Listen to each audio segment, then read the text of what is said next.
Now that the verdict has been confirmed as guilty, I will inform you of your punishment. Ren from Class 1B, you have violated Clause 1 of the handbook. No magic or violence will be used outside their designated areas. The woman's clear and strict voice echoed throughout the air. Tilting my head upwards, I saw a room resembling a courtroom with countless chairs and desks spread around it. In front of me, the woman speaking had a placard on her desk. Student Council President. The Celestial Institute for Heroes finds you guilty of violating Rule 1, and you, Ren Montclair, will be. What was I sentenced to? What? What the hell did I do? The last thing I remembered was the sight of a truck nearing me until my vision blanked out. Did I die? If so, is this heaven? I looked around, momentarily confused, before I spotted a familiar face. It wasn't a face I had ever seen, yet I knew exactly who its owner was. How could I not? The facial structure, hair color, eye color, and everything had been described to me countless times. It had been explained to me in a book. Liam, the protagonist of the book How to Survive at the Heroes Academy, was sitting only a few feet away from me. Having read the book countless times, I immediately started racking my memories to see if there was ever a situation like this, and after a moment, I realized. The Academy accepts both nobles and commoners and says that your social status doesn't matter within the Academy. However, most nobles refuse to accept this, leading to countless disputes with the commoners. During the first 10 chapters of the book, the protagonist, Liam, gets involved in one of these class disputes as a noble attacks him in public for no reason, and then he goes to trial as a victim. I glanced at Liam, who was glaring at me. Wait, if he's glaring at me, does that mean? As more knowledge of the book came rushing through my head, I realized my situation. Ren, a noble who attacks Liam for no reason besides jealousy, will get expelled by the school, and it is later mentioned that his father disowned him. Besides this, Ren is never mentioned throughout the other 1,500 chapters of the book. The typical cocky noble who attempts to hurt the protagonist, but instead gets punished. A character solely used to develop the protagonist's personality, and display his kindness to the book's readers. This was the character I was currently possessing. I looked down at the polished desk before me, and through my reflection, I noticed that my face was completely different from my past life. Surprisingly, I wasn't at all bad looking. However, my face was a bit overweight. I could tell that I was one of those spoiled noble characters. The student council president, whom I had previously ignored, directly addressed me, snapping me out of my thoughts. Ren, do you understand? As punishment, you will be immediately demoted to Class 1D, and have a week's suspension to consider your actions. To return to school, you must write a 10,000-word essay on why what you did was wrong. In a low, timid voice, I responded. Yes. My response shocked the teachers present, who were on guard. They seemed to think I would attack the president or something to overturn my punishment. To be fair, the character I was possessing did that. After receiving word of his punishment, Ren would immediately start blasting spells and causing chaos, leading to his immediate expulsion from the school. The idiot thought attacking everyone would help his situation. I pity him. However, this time, I was in control, not Ren, so I decided to accept the week of suspension gracefully.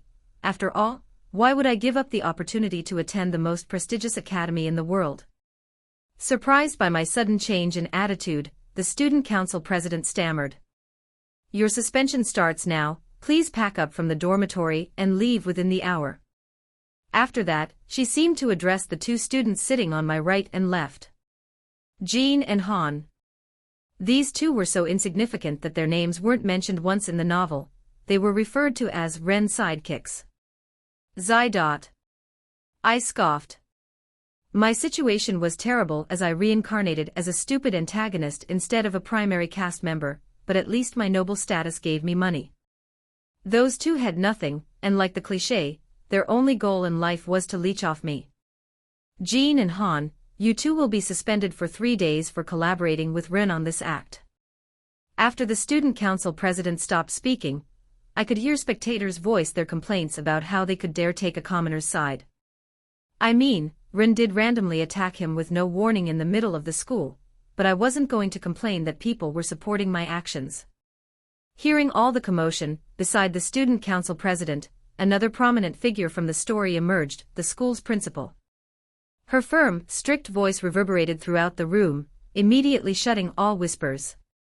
Upon entering this academy, all students are treated equally regardless of their family or social status. Noble or commoner, there is no difference. What a damn lie. Seeing that the trial was over, I left the courtroom and headed toward the dorm building. Interacting with people more than necessary could cause them to realize something was up with me, so I had to limit my interactions. Surprisingly, I had some memories of Ren as I knew exactly where my room, bag, and other items were. Entering my dorm room, I surprisingly saw a maid packing my items. Even if I was a third-rate villain, I was at least a noble, so money wouldn't be a problem. Besides changing my fate of expulsion into a simple suspension, I decided that there was no need for me to change the story. After all, even without me, this story had a cliché happy ending in which the protagonist defeated the Demon King with his heroines. Living in obscurity with the money from my father wouldn't be bad after all. However, that didn't mean I was going to slack off, even if there was a happy ending for the main cast. That didn't mean that it was 100% that nothing terrible would happen to me. I needed some protection. Looking at my overweight body in the dorm's mirror, I realized that some severe training would be necessary. By training, I meant using the knowledge I had gained from my book to gather overpowered items. And when else to do it? The school suspended me, so this would be the perfect time to get some fantastic items. While thinking over some items the protagonist never used, one item immediately came to mind. This item was obtained by some villain that was defeated within a chapter, so it wouldn't matter if I took it. However, this item was never terrible. The villain didn't know how to use it correctly. The protagonist also discarded the item, thinking it was trash because the villain owned it. However, later in the story, it was revealed that the item was overpowered. There was a whole arc where the main character tried to search for it, but ultimately, he didn't find it. However, the book mentioned where the item was originally before the original villain got it. Hey everyone, welcome to Firescale Audiobooks. If you enjoy the audiobooks, don't forget to subscribe to the channel. If you'd like to support us further, consider becoming a Patreon member. As a member, you'll gain the ability to request the next part of a novel audiobook I've uploaded, depending on your Patreon tier. After awkwardly waiting for the maid to finish packing my items, I grabbed my trunk and headed to the school gates. On the way to the school gates, I saw some teachers closely monitoring me with dark expressions. I guess they still thought I was going to cause trouble or something. It was probably suspicious to them that an arrogant student like me just accepted a punishment instead of trying to dispute it with a fight or something. Once again, the stupidity of third-rate villain characters dawned on me. If you don't like the punishment, then break more rules. Surely that will make them lower your punishment. Using Ren's memories, I immediately recalled the name of the person standing in front of me before I had been with my family, even before my birth, and he was assigned to be my butler. His name was Janda. Since he had raised me from birth, it was very likely that he would notice that I wasn't Ren, so I decided to put on my arrogant noble act. Maybe reading countless stories about nobles and commoners was useful. Instead of greeting Janda, patiently waiting outside the horse carriage, I arrogantly nodded and went inside. Thankfully, Janda didn't notice anything as he entered the carriage moments after me. Looking at him sitting across from me, Janda's expression was grim and sad. Was he disappointed in me or what? After a few moments of silence, the horse carriage began moving, and Janda spoke. "Master, your father has asked that I deliver this letter to you." "Father?" The father of Ren, the character I possess, is a very influential figure throughout the book. Eugene Montclair. During the first war between demons and humans, 7 prominent families emerged in the chaos, leading humanity to a partial victory. My father was included in one of those 7 families, and is known famously for his cruelty and strict behavior.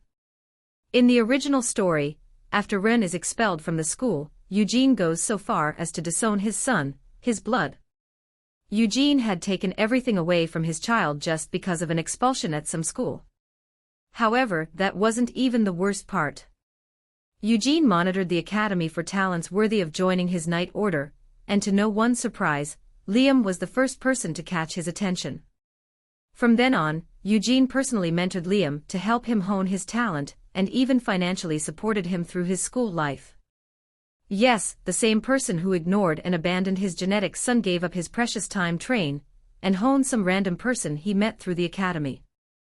Not even a random person, Eugene treated the person who got his son, Ren, expelled from school far more like a child than he ever did to Ren. I fondly remember laughing at this ironic turn of events, but now that I was experiencing, I realized how fucked up it was. I honestly began feeling bad for Ren.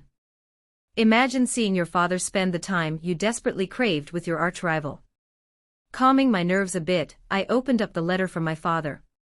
Dear former son, what you have done has not simply resulted in your suspension, your actions have disgraced the entire family name. I realize now that I have been far too lenient with your upbringing, however, it is too late to change that now. This is the last time that you disgrace the family with your actions. After having given everything to you since birth, instead of being grateful, you insult others who did not have the same opportunity. And finally, even with all the resources expended on you, you are still lost to that commoner. The last name of Montclair is wasted on you. Do not ever think of returning to the family estate after this. After discussing it with the other family members, we have decided to strip you of the Montclair name. From now on, your name is Ren. That is all. Rather than being disappointed or sad at this news, I was filled with rage. This accursed person was my father. Feeling Ren's emotions overwhelm me for a second, my legs started shaking uncontrollably with a mix of sadness and shame. Recalling Ren's childhood memories, I relived all of Ren's past terrible actions, including how he looked down on his servants and treated everyone terribly. This allowed me to feel Ren's emotions at that time. It wasn't happiness or cockiness he was feeling when he committed these actions, it was hope. Hope that his father would pay attention to him, just once in his life. I guess he had got what he wanted in the end. If I had continued reading the book, my opinion of Ren would have remained that of some necklace coward, yet now I realize that he wasn't so bad after all. Maybe that's a biased opinion because I am Ren now, but he just did what every other nobleman did, didn't he? Every noble has looked down on the commoners at least once in their life, even my father, but when Ren does it, it's such a big deal. Looking up from the letter, I saw my butler standing anxiously with a handkerchief. What the hell? What am I supposed to cry about? This was a good thing. That person could not even be classified as a father to me or anyone for that matter. The only thing we had in common was our last name, but now that was gone. Upon seeing my dark red eyes not filled with sadness, my butler stepped back in shock for a second before handing me a small bag of golden coins. Looking inside, I saw around 10 gold coins, which would be more than enough to get me through the 1-week suspension. Since my tuition to the school was already paid for the year, I wouldn't have to worry about this year as well. Since I had caused the incident on the second day of school, I would be missing the entirety of the first week, and I was already behind most students in terms of swordplay. Ren managed to reach Class B in the first place because of his last name, so with that gone, I would surely sink into the depths of Class E if I did nothing. Seeing Janda preparing to leave to head back to the family state, more memories flooded my mind, showing me this guy was much more than a butler to Ren. He had essentially raised Ren from a baby to now. Expressing my gratitude once wouldn't change anything. When Janda opened the carriage doors, I spoke. Thank you. Without waiting for my butler's reaction, I shut the door, and the carriage began moving again. Where to, sir? Those without power were fated to suffer, so I needed power and knew the exact place to find it. The Hajin mountain range. Not only did this place contain the item I was looking for, but it was also the perfect place to get rid of all this extra baggage on my body. Due to its high mana density, the mountain range allowed people to recover faster and increase their stamina at phenomenal rates. However, despite all those fantastic perks, the mountain's population was close to 100 throughout all seasons. This was, of course, due to the high population of monsters attracted to the higher density air. Nonetheless, I had chosen it as my destination, and the item I was searching for was called the Dragon's Eye. In the novel, the ongoing myth is that during the Demon War, when dragons were still active, there was a peaceful dragon in the mountain range that chose neutrality rather than the demons or humans. Living in its secluded cave and ignoring all the recruitment attempts, the dragon lived a peaceful life until, one day, the demons got too greedy. The power of one dragon matched over 1,000 high-tier troops, and with the demons on the defensive, they desperately needed more firepower. Sending over 5,000 troops to the mountain range, the demons tried to take the dragon away forcefully. However, what happened next was unknown to anyone. It is assumed that the dragon, rather than participating in the war, decided to self-destruct, killing all the demons' troops alongside itself. The only remnant of this battle is the Dragon's Eye. The full extent of the item's power is unknown, as the villain could only utilize its first stage, which allows the user to have incredible sight and perception. This entire journey was a gamble.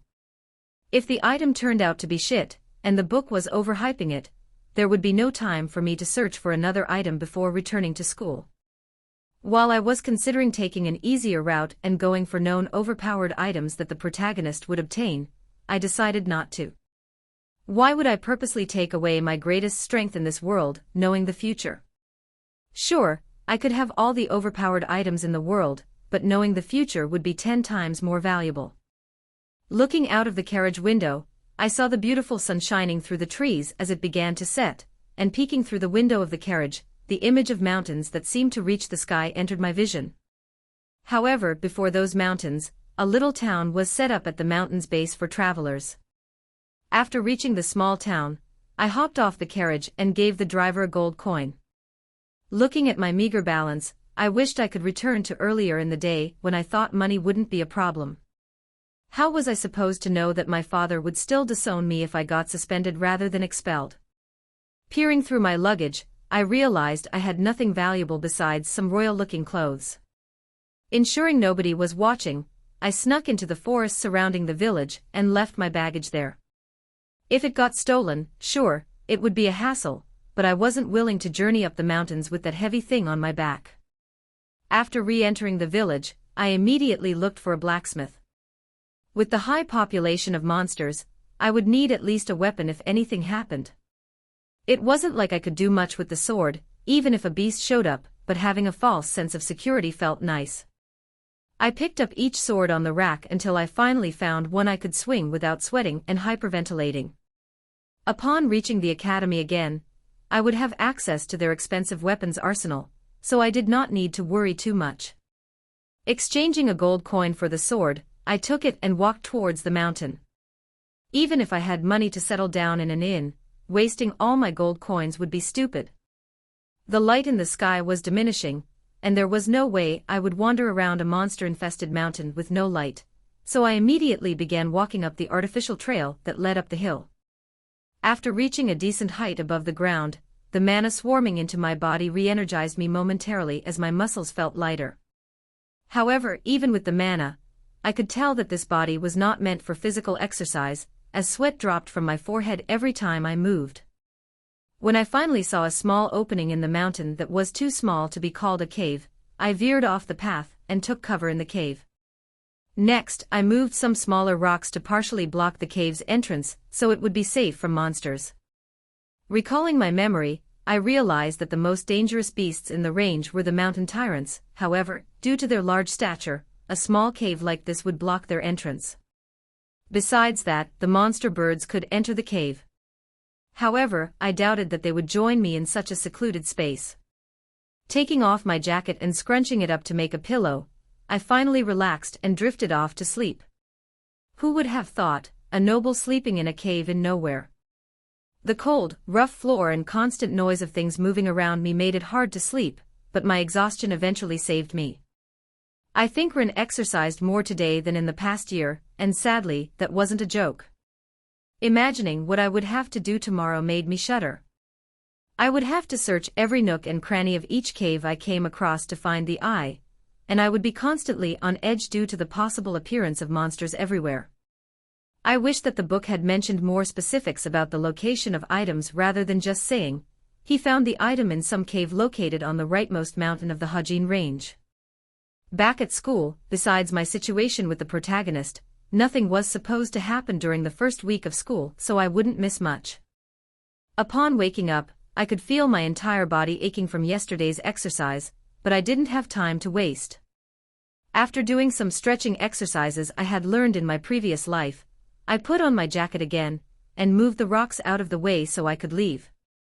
Looking down at the ground from my resting spot, the scenery was jaw-dropping. I had never been hiking before I died, but I guess I was missing out. The bright blue lake, illuminated by the sun's lights, the countless harmless birds flying around in the gigantic forest, and the bright blue sky that brought it all together. It was hard to believe that these beautiful mountains could be considered dangerous. I returned to the artificial trail and headed further up the mountain, more specifically to the right. After walking for an hour, I finally saw the end of the path up ahead. That meant that the actual search was going to begin. However, there was one big issue. I was sweating and hyperventilating like I just ran a goddamn marathon. After finding a spot with shade, I sat down and looked up at the sky for a bit. Even since I entered this book world, I have been constantly on the move, with barely any time to think. Since the book had a happy ending, I decided that interfering with the storyline would be useless. So how would I live? Living off my father's money was no longer a choice. After thinking it over for a bit, I decided that my first goal would be to graduate from the academy, as from there, I could go into any field I wanted to. But if I wanted to live nicely, I would have to graduate from Class A. Sure, it would be complex and time-consuming as I was 10 years behind every student academically, but some time at the library should solve that, right? After resting a bit longer, I got up and began searching everywhere. The only hint was that it was on the upper right side of the mountain range, so I looked in every cave. It took me around 10 minutes to find the first cave, and to no one's surprise, the cave was empty.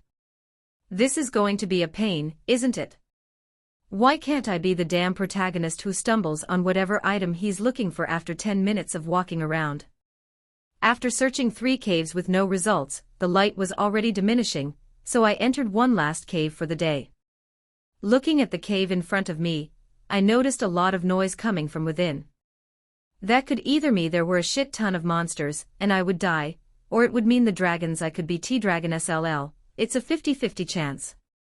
Either I get the dragon's eye in this cave, or I Dragon SD move on to another one tomorrow. I quietly walked along the cave walls and slowly inched further into the cave. I could feel the presence of more mana within this cave, and my body seemed to heal as I walked further into the cave. Drip. Suddenly, I heard the sound of running water further into the cave.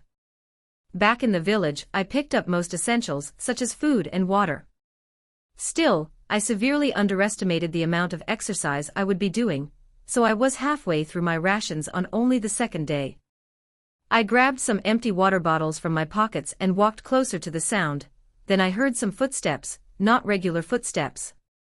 If there's water, that means there had to be creatures nearby who drank and used that water. Right now, I was in no position to even look at a monster, so I carefully backtracked my way to the entrance of the cave. I would need to return when I inevitably ran out of water, but that would be a problem for me in the future.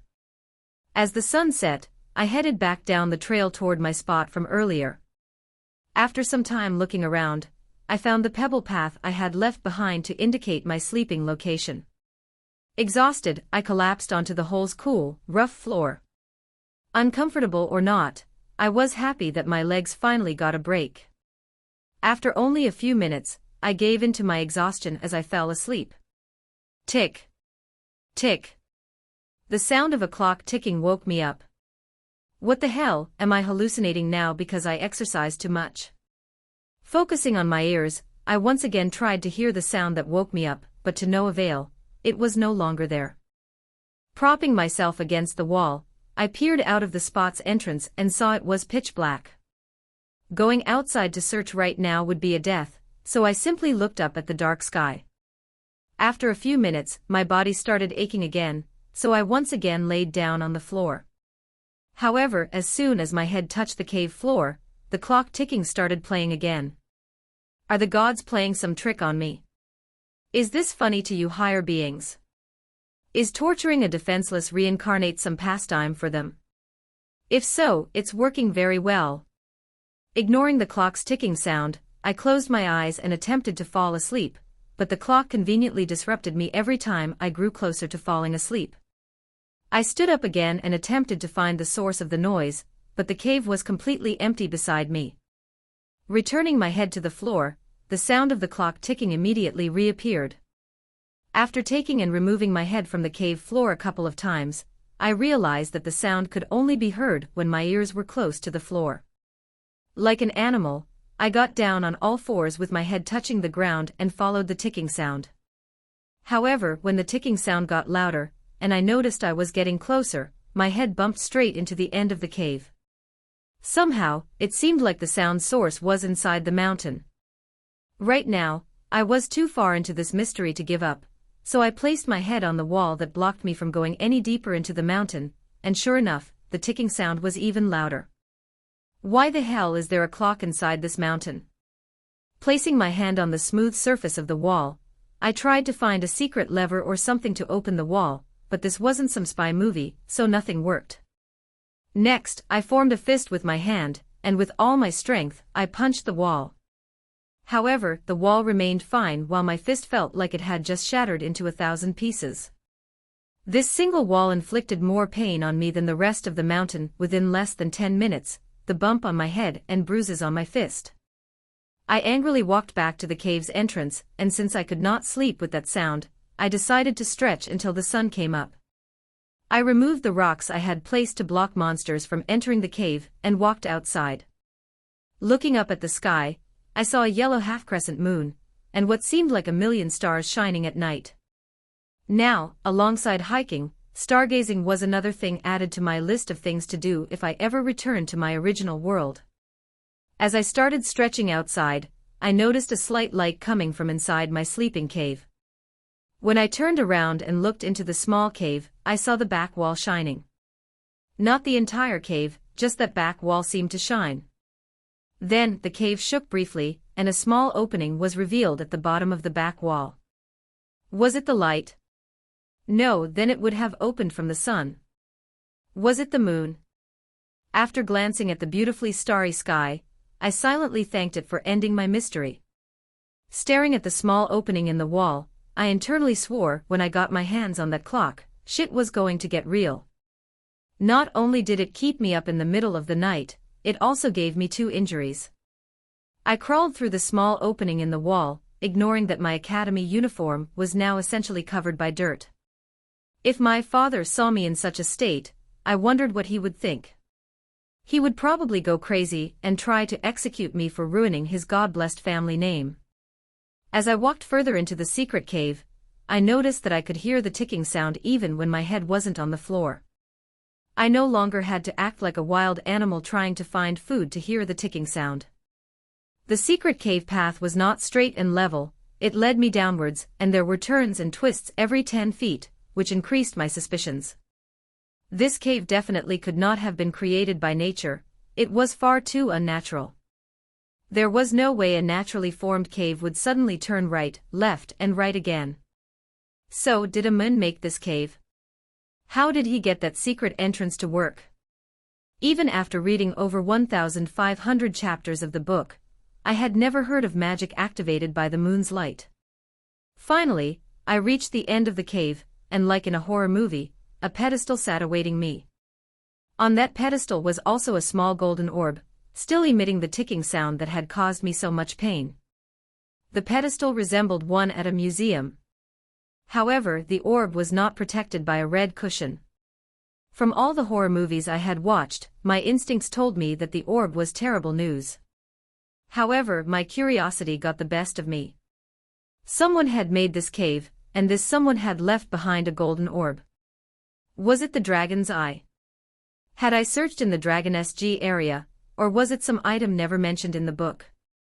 Searching the entire right side of the mountain range was impossible, so I hoped my luck or something would lead me to the dragon's eye. Was my luck finally into play? As I walked towards the pedestal, I could feel my ears about to burst as the sound of ticking was way too goddamn loud from this distance. In a swift motion, I stepped toward the pedestal and grabbed the orb with my right hand, stopping its ticking sound. What was going to happen now? Was the cave going to collapse because I stole the treasure it protected?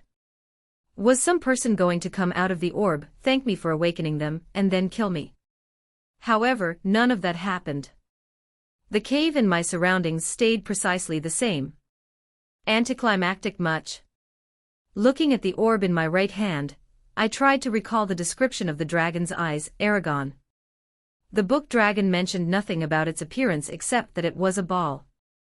Well, one similarity is enough for me. After the moon activated this secret path and made that ticking sound, this item had to be remarkable. Looking at the pedestal in the cave for any hints, I noticed a small picture inscribed on the metal. The picture displayed a feast, and the golden orb I was currently holding was present on each of the plates Am I supposed to eat this? Sighing, I placed the orb in my mouth and swallowed. After savoring its sweet taste, rivaling a gummy worm from my world, I left the secret cave and returned to my sleeping spot. What would happen now? I had just randomly trusted some picture drawn on a pedestal. Crawling through the small entrance to the secret cave again, I was relieved to see the familiar sight of my sleeping spot. Walking through that secret cave twice while not fully recovered took a lot out of me, so I laid back on the floor. After a few minutes of lying down, I confirmed the ticking sound was no longer there, so I drifted back to sleep without worrying about the world. It was all worth it. That damned sound was gone. When I woke up, I vaguely remembered my adventure into the secret cave last night, but I was on autopilot then, running on no sleep. Once I got up, I tried to look for the entrance to the cave again, but it wasn't there. I guess the moon did activate it. While stretching, I tried to feel for anything special within my body, like a skill or something. However, there was nothing. That was surprising. A random golden orb in a secret cave should give some power, right? My hopes were shattered, as I believed the orb could have been the dragon's eye, but I guess I had to search more. Maybe I wasn't supposed to eat the orb and do something else with it, however, it was too late for regrets. Realizing how low my water supply was, I decided that venturing into that creep cave with the water source now, in broad daylight, would be my best option. Once again, I entered the gigantic cave and inched closer into the darkness until the sound of running water finally reached my ears. Following the sound, I went deeper and deeper into the cave until I finally heard the sound getting closer. Just before me, a 3-foot-wide river stretched into the darkness beyond me. After refilling my water bottles and drinking some water, I surveyed the cave before finding a small path that led even deeper into the mountain. Well, I'm here, so I might as well search there. Resisting the urge to jump into the river and wash my filthy body, I continued refilling my water bottles, mentally preparing myself for whatever that path held. After drinking water and splashing my face, I crossed the river using rocks and entered the path. Moving further into the cave, I heard various sounds echoing throughout. Whether it was the sound of a bat waking up or an unknown creature walking around, the sounds never failed to make me react. It was like I was in a permanent limbo. At any moment I could die, yet for some reason, I still kept walking. Was I insane? Finally, I reached the end of the original path and saw that it opened up to a ravine-like structure. There was a big opening in the middle, and when peering down, I could see various other openings in the walls and near the bottom. I was in the center of the mountain. I carefully maneuvered the walls, using the rocks that pocked out to lower myself until I finally reached the bottom. Just when I was about to sit down to relax my muscles, I heard a sound coming closer.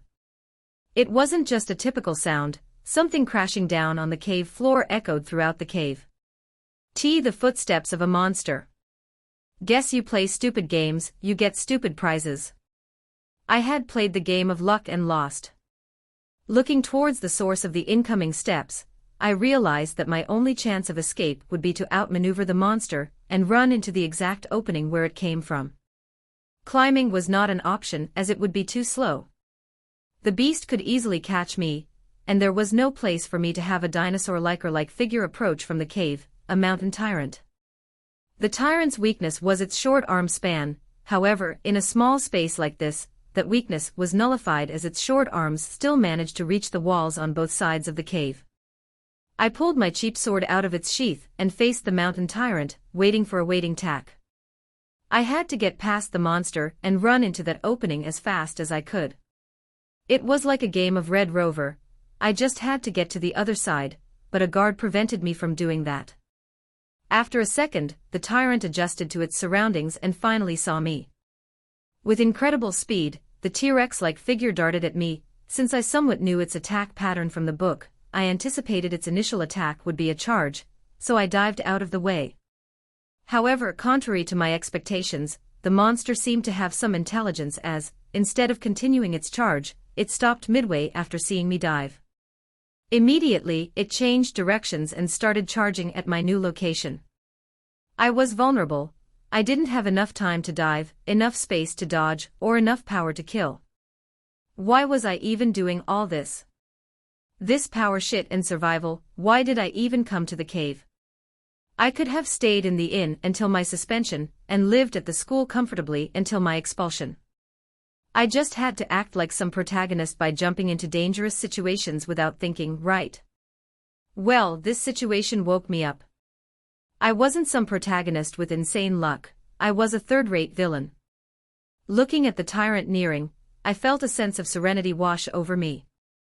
For the past few days, I had put myself through constant exercise, near-death experiences, and terrible sleeping conditions. Not to say that it wasn't worth it, as I could see my weight drop significantly through my appearance as my jawline became more defined and abs developed on my chest, but at the same time, was this what I wanted to do? I was given a second chance to live in this world, yet I wasted it instead of doing things I enjoyed. Looking at the tyrant still nearing in on me, I noticed something peculiar. Is it just me, or is the tyrant slowing down? By now, the tyrant should have reached and killed me, yet it was still some distance away from my slumping body. If this kept up, I would have enough time to dive out of the way or climb up. Who am I to refuse if God gives me a third chance? Damn, maybe I am an agonist with incredible luck. Deciding that climbing could be dangerous as this phenomenon could stop at any time, and I would be trapped on the walls, I dived in the direction of the cave the tyrant came from. However, even after I dived away from the tyrant, the flow of time stayed the same. Looking at the tyrant, it looked like it was running in slow motion like some cartoon skit.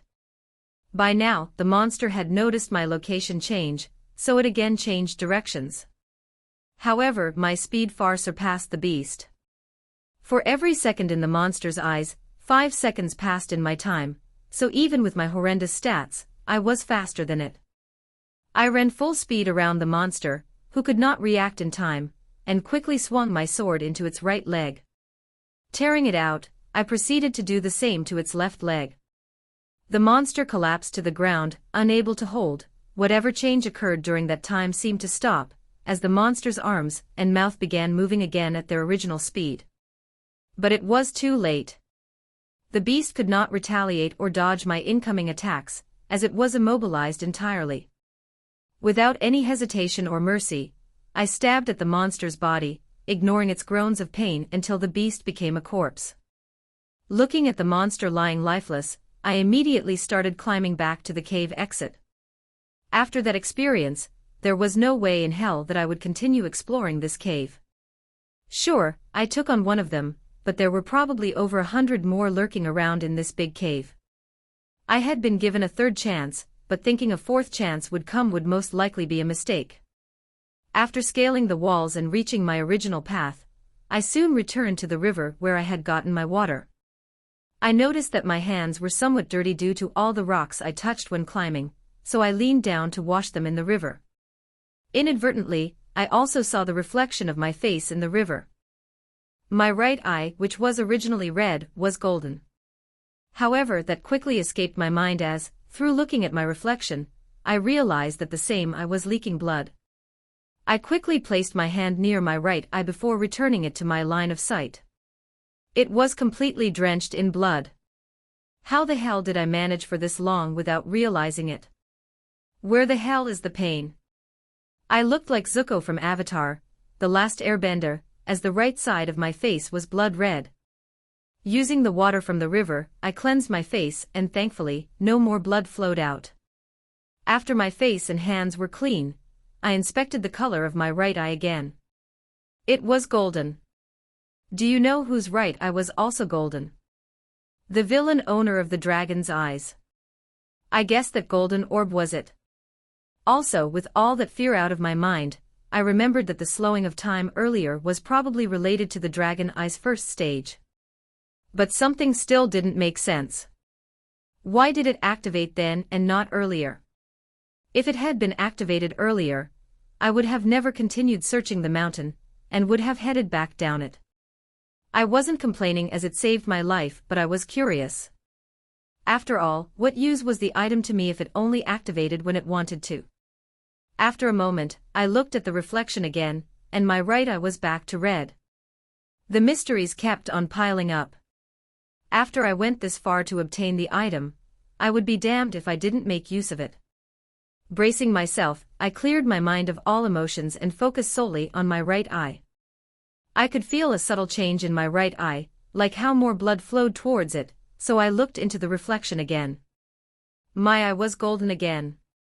I picked up a nearby rock and threw it towards the river, but rather than moving in a fast and fluid arc, it seemed to float in the air like it was in slow motion.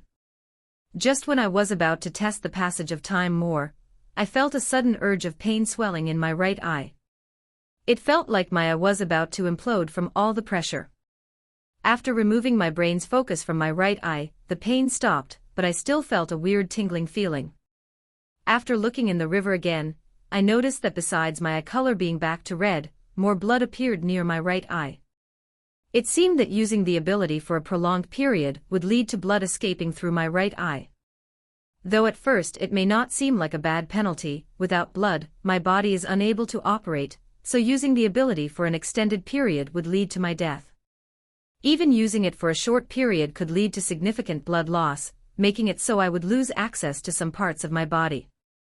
Well, I wasn't complaining. I had gotten ability to slow down time. After washing the blood off my face again, I got up and left the cave. Looking outside, I felt overwhelmed by the dragon's eye passive ability.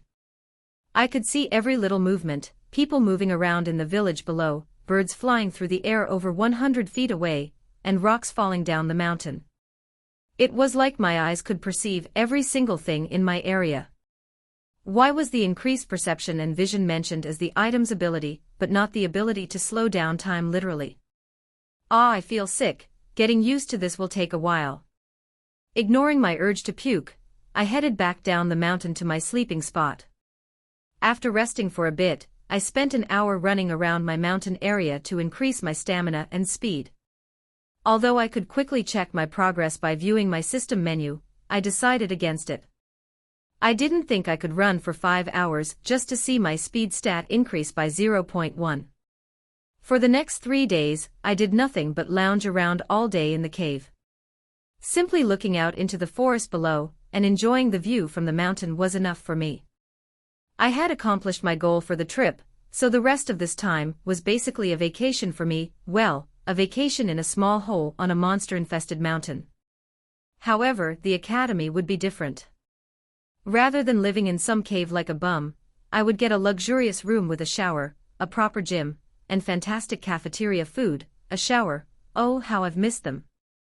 Since today was the last day, I made a trip back to the river to gather some water, as there would be no need for me to waste money on repurchasing water at the village.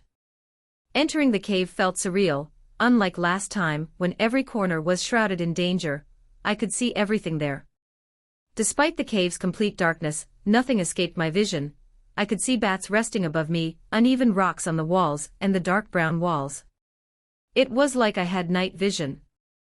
Entering the cave felt surreal. Unlike last time, when every corner was shrouded in danger, I could see everything there. Despite the cave's complete darkness, nothing escaped my vision.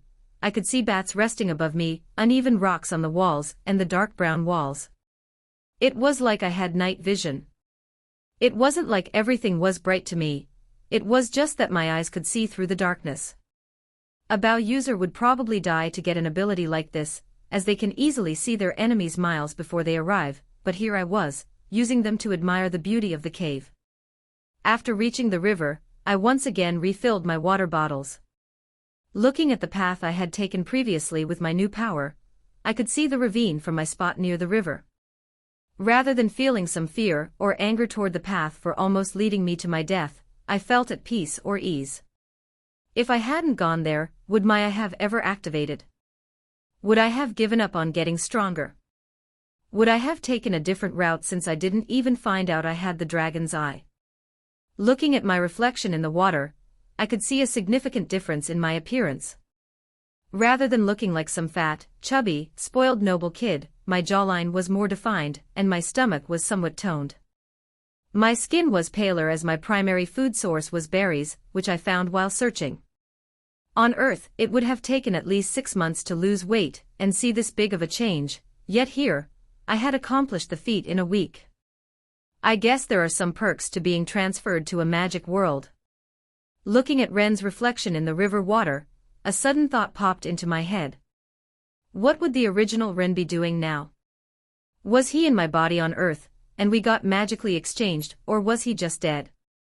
Turning away from that path, I got my now filled water bottles and walked out.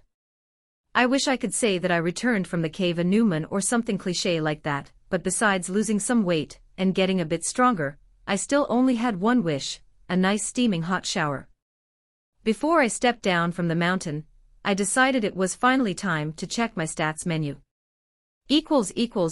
Menu == User, Ren Montclair. Class, not applicable. Stats. Dash, rating, unranked. Dash, strength, G. Dash, agility, E. Dash, stamina, E. Dash, magic power, E+. Traits. Dash, passive, dragon's will 1/. Dragon eyes, your eyesight is enhanced. Skills. Dash, not applicable. == Like me, the average freshman at Celestial Academy hadn't yet managed to reach the stat threshold to be ranked, so I wasn't far behind. Though a couple of students, including Liam, from the top classes, had managed to reach E rank. The only thing that surprised me was my high magic power. For a freshman, a stat of E was usual for magic power, as no one had received official magic training yet. Magic power should have been the lowest stat a person could have entered the academy. Even nobles who received private tutoring didn't have a magic power stat of about E, yet I had E+. Was I a magical prodigy? Well, I can't really learn magic when I'm from an entirely different world, can I? Finally, I arrived back at the bustling town at the base of the mountain range. First, I went to where I had hidden my luggage, and thankfully, it was still there. All that training and searching had put my clothes on life support, as my pants were riddled with holes and my shirt's color was almost completely faded. My real mom would probably scold me and call me homeless if she saw me dressed like this.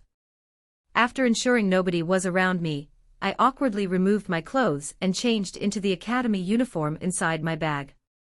It was already nighttime, so I decided to get a carriage back to the academy tomorrow. Looking forward, I used my eyes to peer past the darkness and look into the forest right outside the village. I could see various squirrels, bird nests, and bears roaming around the forest, yet with everything, I could still see no monsters. Later in the story, this town will inevitably be attacked by some creatures who escape the shackles of the mountain, so I wanted to ensure that nothing like that happens while I am here. I don't know what they expected, though. Building a nice and cozy town only 100 meters below a mountain infested with thousands of dangerous monsters couldn't have seemed like a good idea to anyone. After giving up a silver coin to an owner, I got a decent room for the night, so I washed up. I rubbed every part of my body with soap in that shower for at least an hour. After changing into nightwear, I neatly folded and laid my uniform on the table. There was one thing left to do.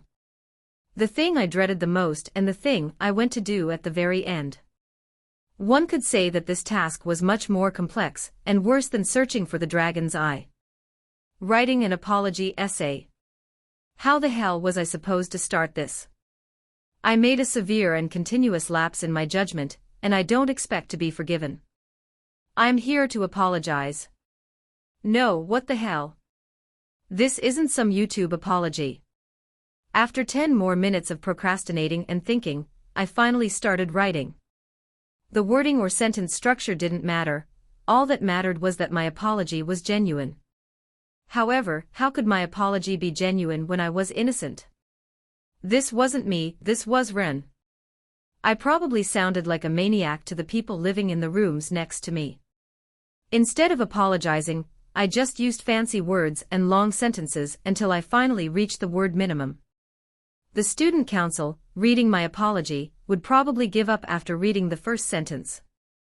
I sincerely apologize for any inconvenience, discomfort, or harm my actions, words, or omissions may have caused you.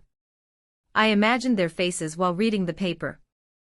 Those guys probably wouldn't even understand half the words written on paper, so even if they knew my apology wasn't genuine, they wouldn't be able to critique it. As I lay down on the bed, my back seemed to want to jump in the air and rejoice, as if it didn't have to deal with some broad surface below it for the first time in a while. However, my brain didn't react that way. I felt out of place rather than comfortable and pleasant while sleeping. Should I sleep on the floor? No, I'm a noble, there's no way I got used to sleeping outside. Ignoring that feeling, my body slowly gave into the fatigue, and I drifted off to sleep. The next day, I changed into my clean academy uniform and exited the inn. Some weird glances were thrown my way, but that was to be expected. The reputation of the Celestial Academy seemed even to reach rural places like this.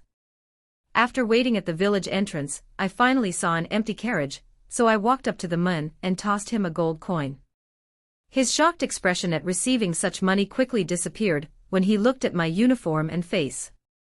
He probably thought I was some spoiled noble since I came from that academy. I mean, he was right, but at the same time, I had just spent 6 days sleeping in a small cave and exercising every day. Let's say I am a common noble. Where to, sir? Celestial Academy. After exchanging a nod, I stepped into the carriage. This was it. I was returning to the academy. What new hell awaits me there?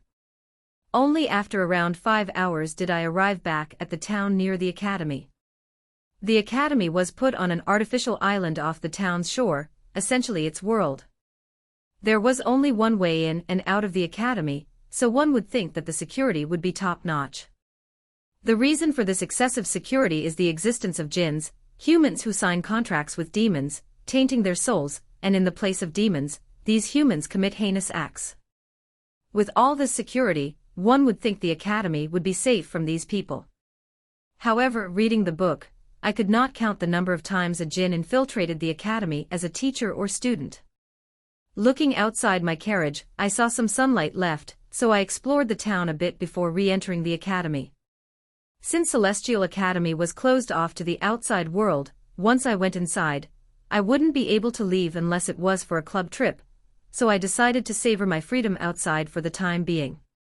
If we were to call the city near the academy a town, then the mountain city I had just stayed at would be an ant.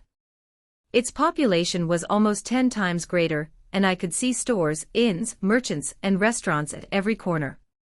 After admiring the city through carriage for a few minutes, I paid the driver a golden coin and stepped down.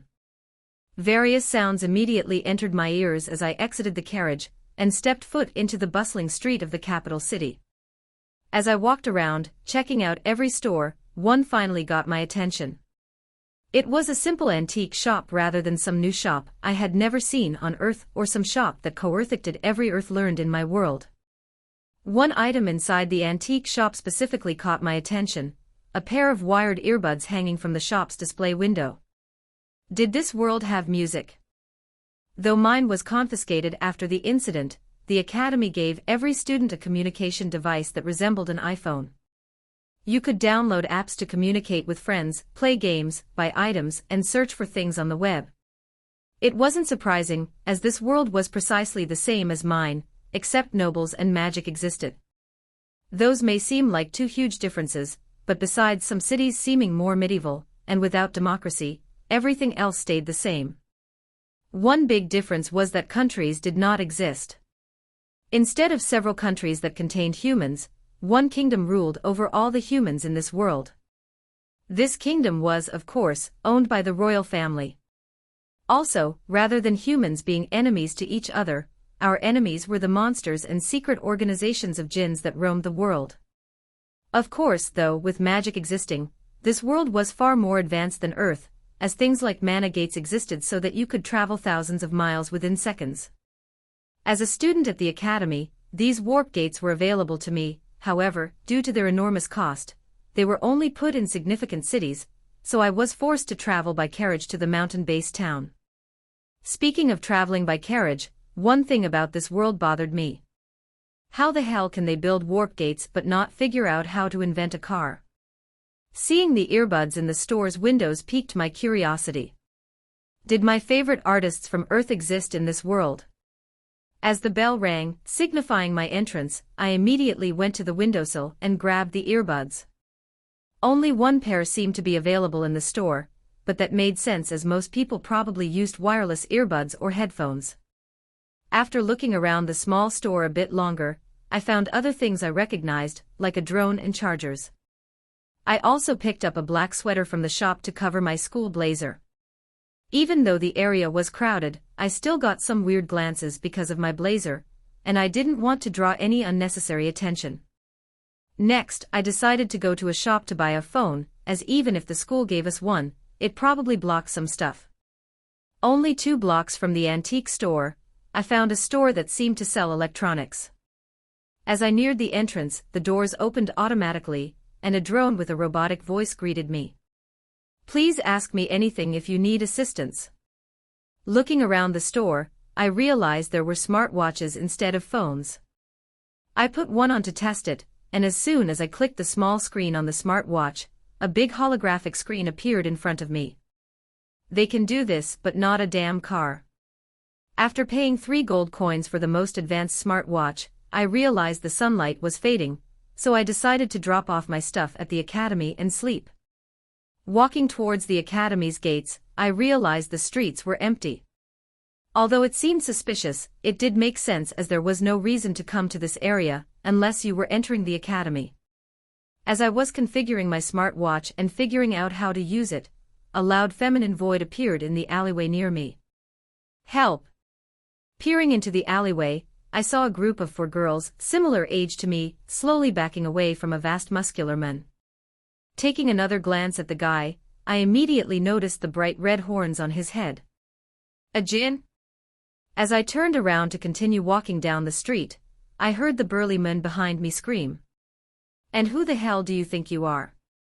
Wait, he's not talking to me. I continued walking, but the voice once again yelled out. Hey, you son of bitch, I'm talking to you. Still somewhat confused, I turned around to face the man. Why was he focusing on me when 4 girls were waiting behind him? The man was now aggressively walking towards me with a mocking expression. The 4 girls behind him immediately ran, seeing that the guy was no longer focused on them. So much for being a hero, these girls ran off without helping me. Seeing me standing still in a daze, the guy threw out his right arm in an attempt to punch my face. Immediately seeing that it would get violent, I activated the dragon's eye, and with the time slowed down, I could easily dodge his punch. Then I threw a counterattack punch, which connected with his stomach. Though my strength stat was the lowest of them all, punching the specific area in the gut would cause acid reflux, immobilizing the man for a few seconds. While the man was recovering, I took my sheath out of my trunk and held my sword in my right hand. I could feel blood swelling up in the area of my right eye, but that pain wasn't too much yet. Without the advantage of slowing time, I knew this fight would be impossible for me, so I had to end it quickly. Seeing me standing in combat with a sword, my man scoffed at me. Ha, do you think that sword will help you? My playthings are running away, so I'll end this quickly for you. This time, I took the offensive and charged forward with my sword. The djinn threw a violent punch at my right shoulder, but I avoided it by ducking. However, he seemed to predict me as he moved his right leg towards my current position. Although I could see the kick coming, my reaction was not fast enough, so the kick connected. Immediately, I flew back 2 feet from the impact of the kick. The pain in my right eye was slowly getting worse, and my shoulder was in pain after the kick. Seeing my struggle to get up, the djinn laughed and charged. Now. This was the moment I had been waiting for. Although he was a bit wary before, his confident and cocky demeanor left room for error. I analyzed his posture with the slowed down time until I finally found a weak spot. His neck was completely unprotected. Rather than standing up, I had been in a position similar to that of a track runner when awaiting the horn to start the race. As the horn starting the race blared into the air, I blasted with my sword towards the man. In the man's eyes, it looked like I teleported as I disappeared from my floor and appeared right in front of time. Of course, the djinn had no time to react, so I plunged my sword straight into his neck without a second thought. The djinn dropped to the ground with a bang and lay there lifelessly. One hit was all I needed to win the entire fight. As I deactivated Dragon's Eye, I could feel a sharp pain in my right eye, and there was even blood dripping onto the floor from my face. Since this was my first time using it today, the blood loss didn't seem to be much. However, I could still feel my legs somewhat giving out. After plunging my sword into the djinn's heart to ensure his death, I searched his body for money. Indeed, there had to be some reward for me doing all of this. Thankfully, I found 5 golden coins in his right pocket and quickly put them in my pouch. I made money today. My shoulder was still in pain as the man's kick had caught me off guard, but I ignored it for now, deciding that sleep would probably solve it. Walking out of the alleyway like nothing ever happened, I continued to the Celestial Academy gates. ***. Immediately, the 4 girls ran out of the alleyway and back towards the school. Why are we running? Idiot, that guy was going to rob us. What do you mean why? But the other guy was help. Exactly, why should we let his sacrifice be in vain by staying there? He was trying to help us by distracting the guy, Yenna. But is it okay for us to leave him there? Forget about it, Yenna, we gotta return to the academy. Alice, none of this would have happened if we didn't sneak out. Alice, how was I supposed to know we would be robbed? I'm not some foreseer of the future. Do you think the guy back there is a... Oh, for God's sake, Yena, he's fine. Yeah, he wouldn't have helped us if he was going to die, Yenna. All right. Yenna, we're not even awakened, we can't do anything, djinns, you know that. As the adrenaline of the fight wore off, the memory of the djinn's body, with my sword still impaled in his chest, kept reappearing. They were book characters, it didn't matter if one of them died, right? All of them were just a bunch of fictional characters created by authors, they weren't real, and anyway, that guy was a villain. He would have killed me and countless others if I hadn't stopped him there. What would the point of me going all the way to the mountain, and staying there for a week to get the dragon's eye just for me to die at the hands of that djinn? He was the one who called me out. I was just passing by. Clearing my head from the previous fight, I continued playing with my smartwatch to distract myself until I finally grasped its essential features. The novelty slowly faded as I realized it was the same as an Apple smartphone except for the hologram feature. I mean, you would think with magic and shit, they would be able to do a bit more, but I guess not. Approaching the academy gates, I pushed my bloodied sword into my trunk and took out my beautifully written essay. Can't wait till those fuckers read it. Surprisingly, the most crucial educational facility in the world only had 2 guards protecting the front entrance. They opened the gates after I nodded and showed them my student ID. My first stop was the academy office, where I could drop off my essay, obtain my dorm key, and return my student phone. It wasn't like I needed it with my new smartwatch, but it would still be helpful as entering the gym and training facilities would require it. Opening the office door, I saw a scene similar to a hotel's concierge. Two people dressed in suits were working behind a slick brown table. Upon hearing the door open, the man on the right shifted his head upwards to face me and asked, "What brings you here today?" "I'm here after my suspension." I felt an immense shame wash over me as the words suspension came out of my mouth. It wasn't like I was a model student back on Earth, but I had never done anything to warrant a detention, let alone a suspension. Upon hearing I had been suspended within the first week of school, I couldn't imagine what my mom would do to me. It also didn't help that the worker's face was visibly distorted when the mention of suspension was made, as he probably thought I was some troublemaker. The rest of the process went smoothly as after handing my 5 pages of bullshit, he gave me my dorm key, class schedule, and school phone. Exiting the office, I headed to my dorm room. Since it was evening, there weren't many students hanging out, but I could see some entering and exiting the gym. I would be one of those people tomorrow. Since the campus was enormous, on the walk to the first-year dorm building, I could admire the dark blue sea that shone under the moon's reflection. The trees swayed with the soft breeze that blew through the night wind occasionally and the occasional birds chirping that broke the silence. As the dorm building entered my sight, I took my last few glances around the captivating scenery. However, one specific area took all my attention. My footsteps grew to halt as I saw 2 students sitting on a bench together, admiring the scenery of the moon in front of them. These weren't just any 2 students, mind you. One of them was Liam, the story's protagonist and old Ren's greatest enemy. Although I had complete control over Ren's body, seeing Liam would trigger some emotion of anger inside of me during the disciplinary ceremony, and I was able to control it. So what was different now? The female sitting next to Liam was Lily. She is one of the book's leading and most essential heroines due to her early affection for Liam and her social status. Like me, Lily descended from one of the 7 great heroes who saved the world from the demons, but unlike me, rather than developing a hatred for commoners, she began to feel sympathy. Something about her backstory caused her to feel like that, but honestly, I couldn't care less, as she low-key had the most annoying personality in the book. The only reason the author kept her around was that she used her social status to back up Liam whenever he was in trouble with the law. Although she didn't matter to me, it was an entirely different story to the old Ren.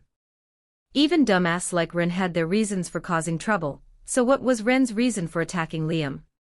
To impress Lily. In blindsight, trying to impress a girl by doing what she despises the most was not a good idea, but common sense does not apply when you're talking about a third-rate villain. Anyway, I doubted Ren had real feelings for Lily, as he probably just wanted to keep his bloodline pure by marrying another noble worthy of him or something stupid like that. Unsurprisingly, Ren's actions against Liam helped Liam grow closer to Lily as she began feeling sympathy towards Liam, which caused her to spend more time with him. After looking at the 2 on the bench for another moment, I quickly regained my composure and walked into the dorms. Although it may not seem like a problem now, as I'm mostly able to control my emotions, it would only take 1 second for Ren's underlying anger to take control and cause me to do something stupid, so staying away from Liam was necessary. Next, I opened my dorm door and entered the luxurious suite. Due to my demotion to Class D from my suspension, my room size did drop a little, but compared to the small, rough cave from the mountains, it was heaven. Dropping my unopened trunk and desk, I discarded my clothes and took a shower, as the walk here had caused me to sweat a bit. I began planning my schedule since today was Friday, and there would be no classes for the next 2 days. Slumping down on the bed, the comfortable mattress and exhaustion presiding inside my body slowly overtook me until I finally fell asleep. I started the next day by changing into shorts and a shirt before heading to the gym. I knew staying in shape was a requirement for survival at this school, so I wanted to finish it early in the morning, allowing me to enjoy the rest of my day exploring the billion-dollar campus. After scanning my mobile phone, I entered the gym and was immediately starstruck by the massive interior. Hundreds of treadmills, benches, machines, and weights were spread out neatly in the 30,000 square foot area. Seeing that I was blocking the gym's entrance, I awkwardly moved to the side and found a treadmill. After a 10-mile run, I was almost sweaty, so I grabbed a nearby towel and dried myself. Thankfully, substantial water dispensers and fruit baskets were placed around the gym, so I recovered within 5 minutes. Following my exercise with the weights, I went to the locker room to shower. Finally, I left the gym and went toward the cafeteria with high expectations. A school willing to spend that much money on a gym would have world-class food in its cafeteria. The cafeteria was even bigger than the gym, so after putting my stuff down on a chair in the corner, I patiently waited in line for the food. As the sweet aroma of the food blew into my nose, I began to wonder. Where had this been all my life? I almost shuddered, remembering the disgusting cafeteria food served to me in high school. Never again would I have to eat a week-old ham and cheese sandwich for lunch. After sitting down with the steaming plate of food in front of me, I noticed that the hall was surprisingly uncrowded, even though it was supposed to serve the first, second, and third-year students. Maybe people liked sleeping in on Saturdays. It didn't matter, so I began diving into the food before me. The soft, creamy flavor of the pancakes and the salty taste of the potatoes combined in my mouth to make a masterpiece that almost brought me to tears. I wasn't this happy, even after realizing I had obtained the dragon's eye. As more students began crowding in, I put in my earbuds, connected them to my smartwatch, and used them to block out the noise. I put my plate away and headed out of the cafeteria towards the library. Since I received my class schedule yesterday, I would now have to pick up my textbooks. Besides the week of school I missed, I was already 16 years behind everyone else, so many sleepless nights would be spent here. Unsurprisingly, there were only a few people in the library as who would want to study on a Saturday morning. Looking at the course information on my school phone, I picked out the books that I would need and placed them in my backpack. Then, I also began exploring the library. Although it wasn't as big as the gym, it contained over 10,000 books. After finding a book on the world's modern history, I sat on a beanbag and zoned out while reading. My first class tomorrow would be history, and I knew personally how harsh the guy was as he gave Liam detentions countless times for not paying attention. I was probably on his lousy side already from being suspended, so I didn't want to piss him off further by not even knowing things that were considered common sense in this world. The book mainly focused on my father and the other 6 heroes who banded together to save the world from the demons. After another hour of reading in the library, I finally uncovered the gist of the world's history in the past 20 years. Similar to how Earth was in the beginning, there is only one continent on the map, Pangaea. The giant piece of land is split into 2 parts, the realm of the living, which contains humans, elves, orcs, and dwarves, and the other half, known as the Underlands, which includes demons, demonic monsters and jinns. 10 years ago, the demons broke the peace by attempting to invade the realm of the living, more specifically, the elven territory. However, the 7 heroes, alongside the elves and dwarves, fought back and defeated the demons. Since then, the demons have shown no sign of attacking. However, jinns still attack occasionally, though it is unknown whether they are doing it out of their coalition. The realm of the living is split into 4 parts. Humans occupy the most significant part as we have the highest population, while elves occupy the most miniature, solely living in forests. Dwarves live in the mountains, and orcs' habitat is widely unexplored by humans. 5 years ago, the Celestial Academy was established to train humans' upcoming talents. However, the other races have not attended the academy yet. At the Academy, students can follow 2 paths, the path of the sword or the path of magic. Even though the demons have remained dormant since the last war, dungeons and monsters occasionally pop up, so new heroes are constantly required.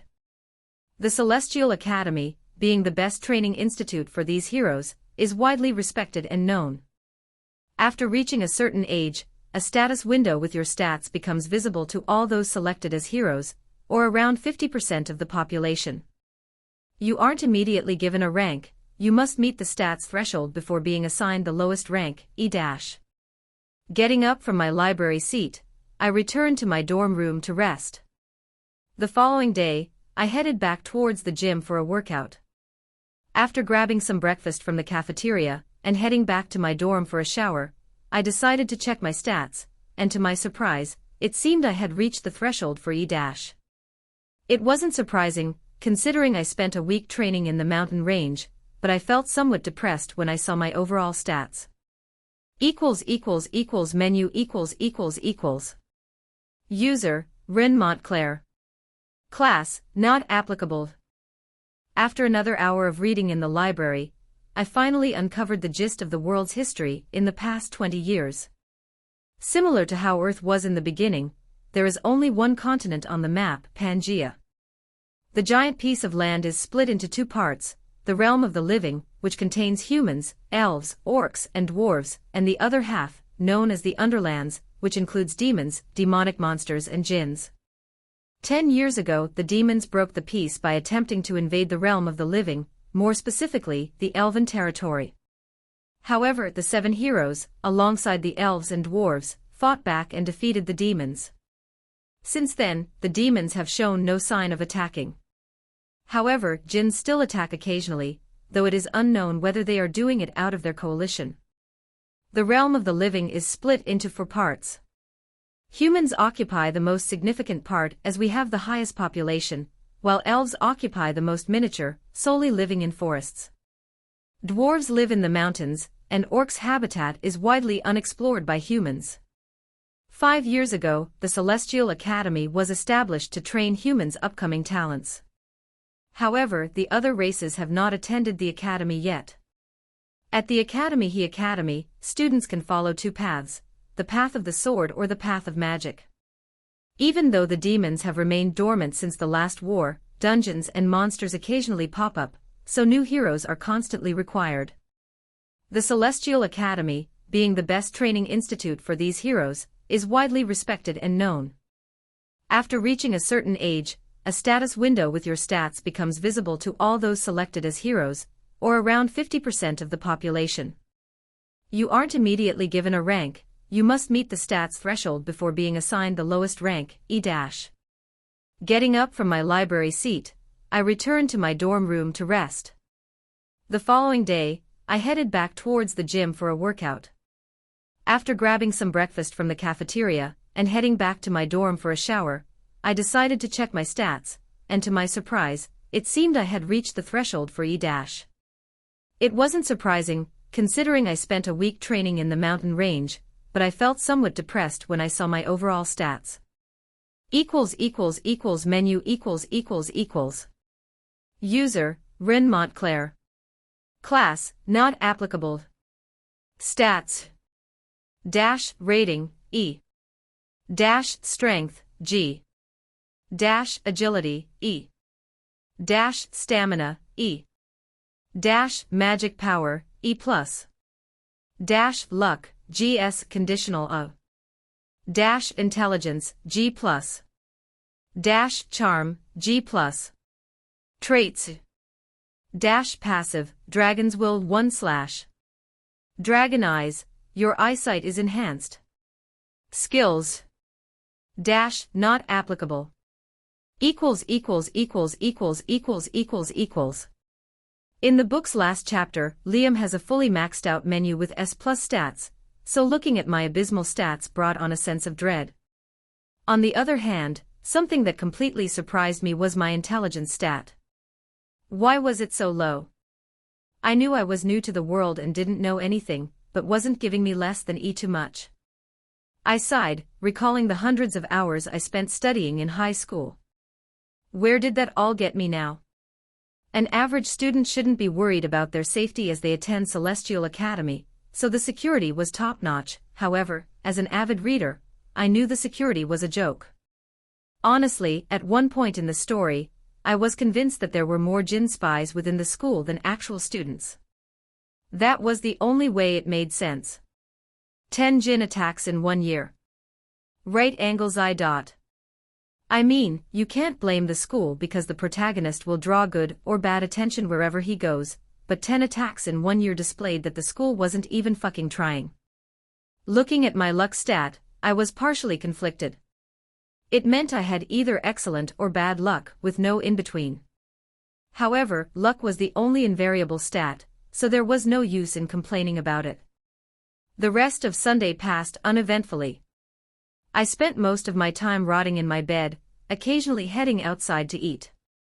Alas, my first day of school arrived. Although I pretended to be oblivious, I heard some conversations about myself while walking to places. The conversations went something like this. Did you hear about that guy suspended during the first week of school? The one with black hair? No, why does it matter? I heard he got disowned by his father as punishment. For being suspended only. That's rough. No, he deserved it. Didn't you hear what he did? He attacked someone just because they were a commoner. However, it seemed that the students didn't recognize my new appearance. They continued talking even when I walked right past them. Of course, I couldn't deny these rumors as I did technically do what they said, but at the same time, every time the gossip was spread, my situation got worse. A sudden change in attitude would make people suspicious of me being a djinn, so I would have to act according to the people's expectations of me. As long as the gossip of my suspension went around, I would have to act like some pretentious spoiled brat. Steeling myself and adjusting my attitude to cocky, I left my dorm room with my uniform on and headed towards classroom D. While it didn't have to be like this forever, I just had to put on the run act and gradually change my attitude over time instead of immediately altering it. Unfortunately, I was put in classroom D as that was the home place of the protagonist, which was a disaster waiting to happen. Staring at the sliding door in front of me, I inhaled and got my snarky voice ready before sliding open the door. There was only a minute left before class started, so the room was packed with students. Hearing the door open, every student immediately directed their gaze towards me. Their silence quickly turned to murmurs as almost every student immediately began whispering something about me to their neighbor. Isn't that him, the disowned? Tisk asterisk why do we have to get a snarky noble like him in the class? Didn't he get suspended for attacking someone for no reason? Doesn't he look different from the pictures? Ignoring their murmurs, I glanced around the classroom before spotting the protagonist and other essential characters. Finally, I spotted an empty seat, so I sat down there. As soon as I sat down, the classroom opened again, and the teacher entered. Silence descended upon the school once again as the teacher spoke. We'll start with roll call. Liam. Here. Kane. Present. Alyssa here. Cecilia here. Ren. As the other students' gazes once again locked onto me, I said. Here. In particular, I could feel one gaze staring bullets into my back. This gaze belonged to Liam. Hey, you're the one who brought me here, why the hell are you complaining? After ensuring that every student was present, the teacher gave me a harsh gaze that said don't do anything stupid. Maybe, earlier on, I could have gotten away with messing around in class with my noble status, but now I was just another weak commoner, so pissing off a professor wouldn't do me any good. Having reached the E threshold, I was now officially required to pick a class that would determine my future. Changing classes wasn't unheard of, but only a few hundred people had managed to do so using an item. However, their stats were reset.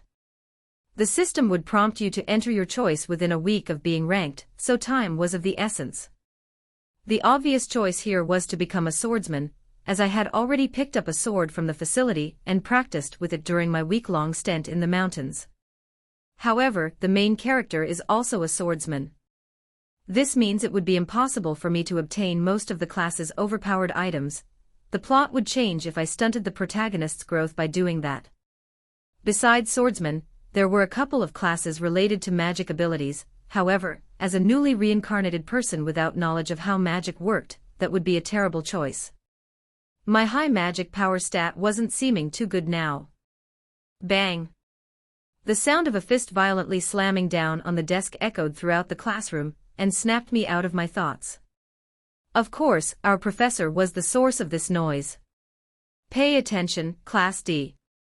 I will not repeat myself. The club fair will be held this Friday, so consider your options. You can view them on your school-issued phone. That's it for the announcements. Our homeroom teacher briskly walked out of the room, and was replaced by a middle-aged man who looked similar to your average Tokyo office worker with his suit on. However, I was not fooled by his simple and hard-to-miss appearance. Mr. Williams was notorious for being among the harshest teachers, even daring to assign homework on vacation breaks. Without turning to face or greet us, Mr. Williams took a piece of chalk and began writing on the board. Classes/professions. Instantly, my interest was piqued. What were the odds that the school would teach me something useful for once? Was my partial S-luck stat coming into play? Classes are split up into two categories: weapons and magic. Within those two categories, you have a variety of subclasses to pick from, such as swordsmanship, spearmanship, or magician. Does anyone know how you should determine your subclass? A student like Ren wouldn't actively participate, so I kept my hand down. Maintaining Ren's delinquent attitude for now was necessary, but as time went on, I could slowly change people's perception of him. For now, staying low-key and not attracting any attention was the plan. I planned to rise to Class A, as the benefits of graduating from the top class in the Humans Best Academy were top-tier, ranging from guaranteed government jobs to free weapons and accessories. To raise classes, I would need to obtain celestial points, 10 for Class C, 25 for Class B, and 50 for Class A.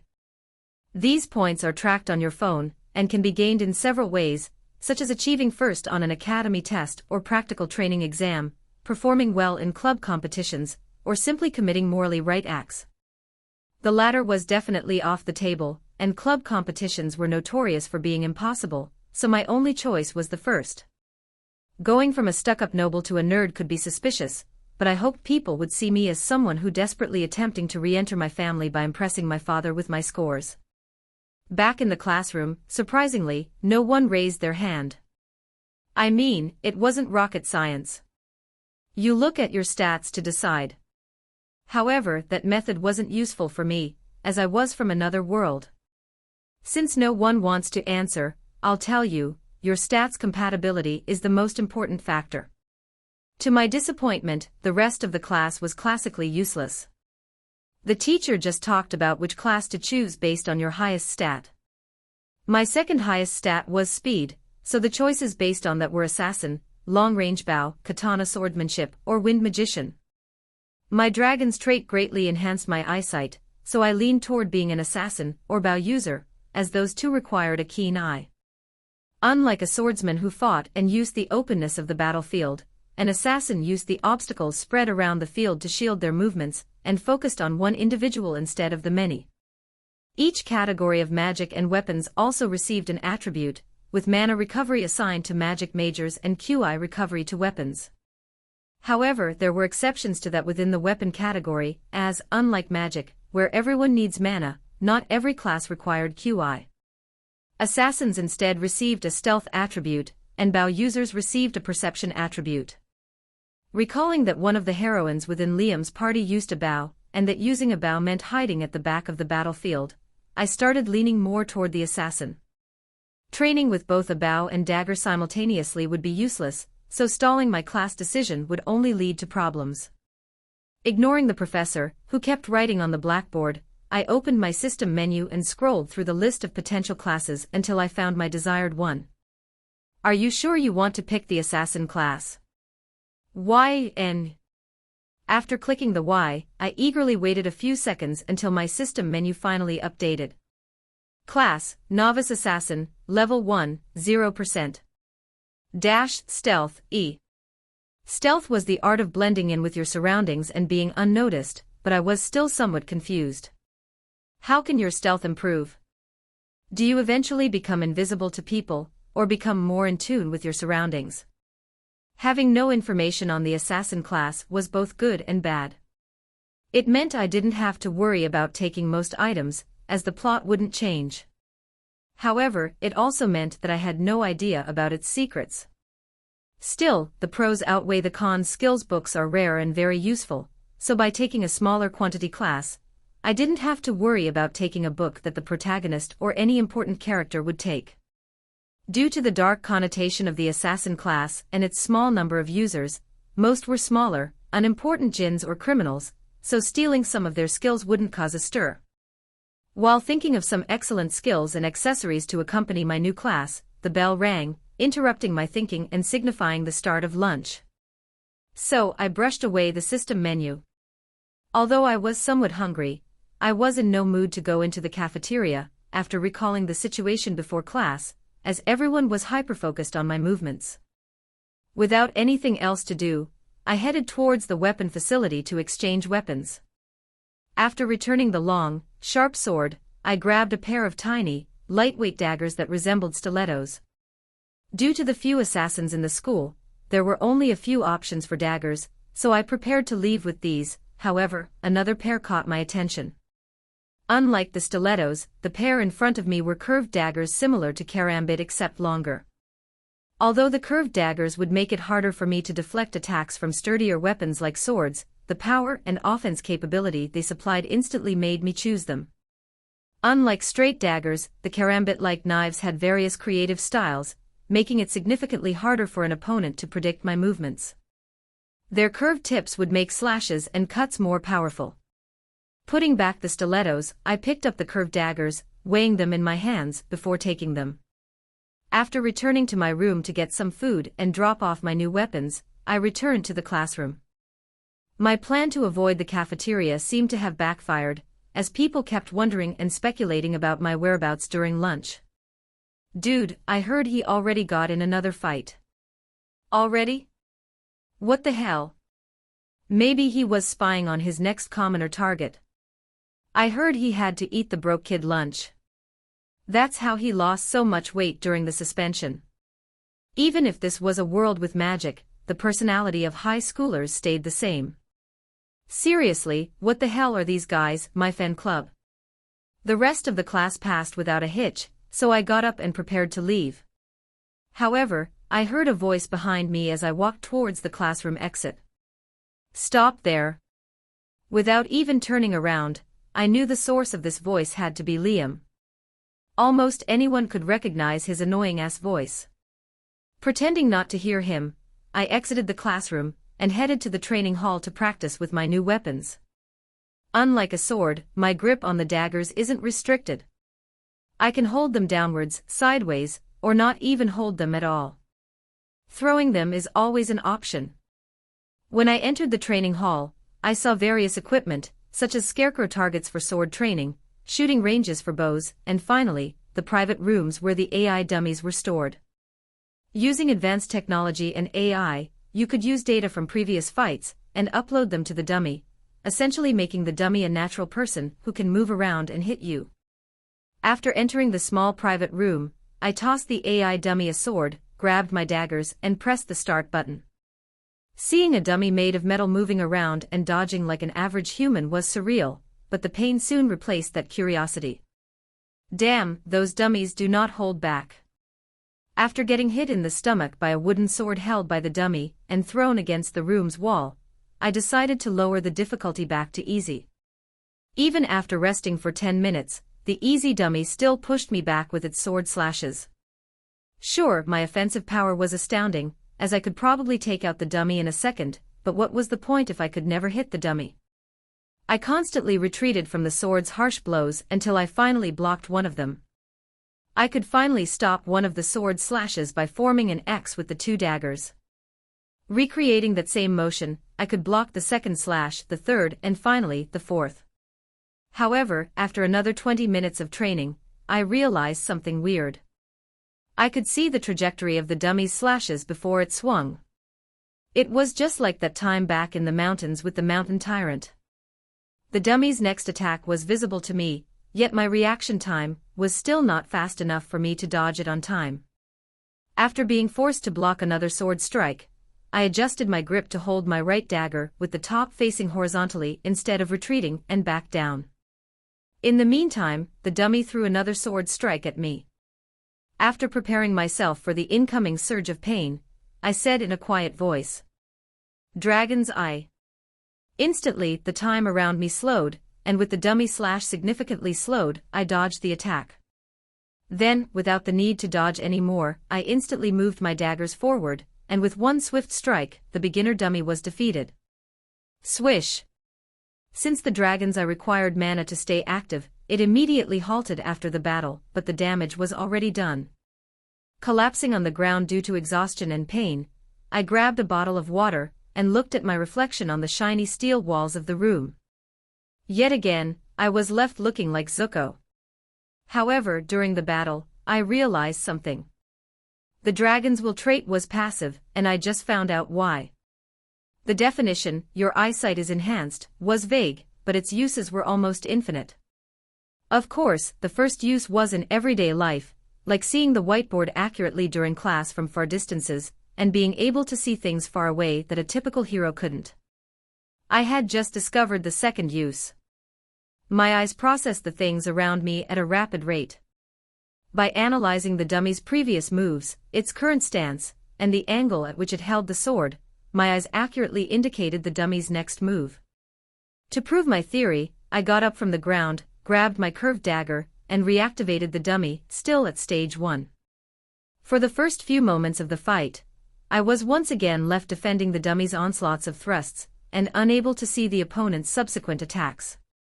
However, after some time of blocking with my daggers and running away, the indicator of the dummy's next attack was there.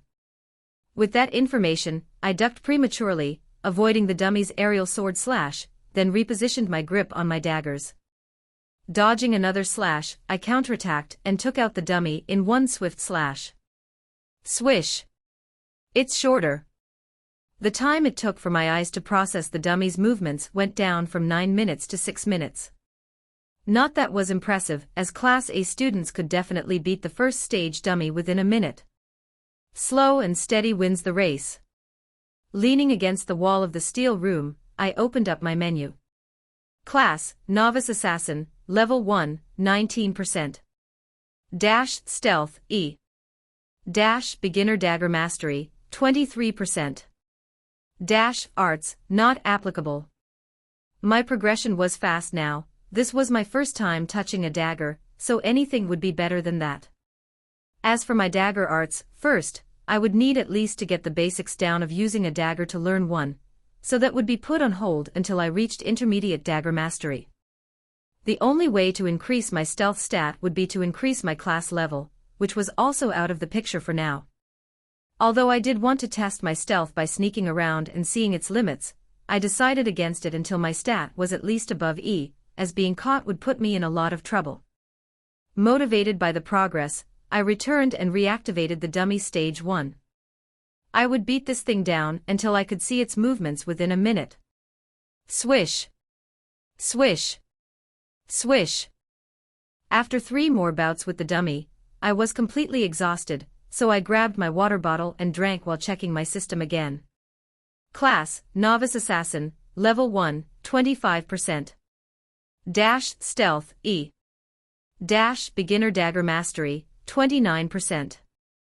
Dash, Arts, not applicable. My progress was starting to plateau, but that was to be expected. Looking at the dummy in front of me instantly heal back to its original form after the fight, I started to get jealous. Using the wall to support me, I stood back up and prepared to fight the dummy again. Even though facing a stage 2 dummy would definitely increase my rate of progression, I wanted to get the basic dagger skills down before fighting one. Sure, I could fight a stage 2 dummy 100 times until I could see its every move within 10 seconds, but that would never work in the real world. With monsters and humans, I only have one chance to win. At the level of Beginner Dagger Mastery, I had only unlocked one technique. First technique, Shadow Serpent Slash. A single horizontal slash with both your daggers that combines agility and lethality. Like a serpent, the slash lunges forward with incredible speed, and like the poison of a serpent, the slash immobilizes your opponent for a second.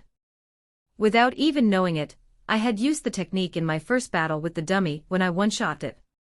However, I had yet to be able to use the immobilization part of the attack as it required some use of mana, which was in my body, but I had no idea how to control it. When I activated Dragon's Eye, the mana had automatically been used, but with Serpent Slash, I had actually injected mana into my daggers. Feeling the immense amount of mana flowing through my bloodstream, I attempted to control it. But the mana particles acted like spoiled brats and completely ignored me. What the hell? You're in my body, listen to me, damn it. A very important advantage of being a noble is having enough money to pay for private tutoring on circulating mana. When you enter the academy, you have that important fundamental down. Yet, Ren had no memories regarding that. What the hell did this guy do all his childhood? Oh wait, he just ate and used his parents' money to live his life. I shouldn't blame it because I would probably do the same thing, but still, does this guy have no shame?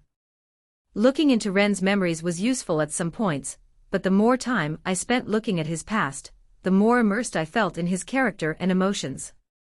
Being able to control your mana was necessary for magicians, but not weapon users, so asking one of my weapons teachers for help with it would be useless.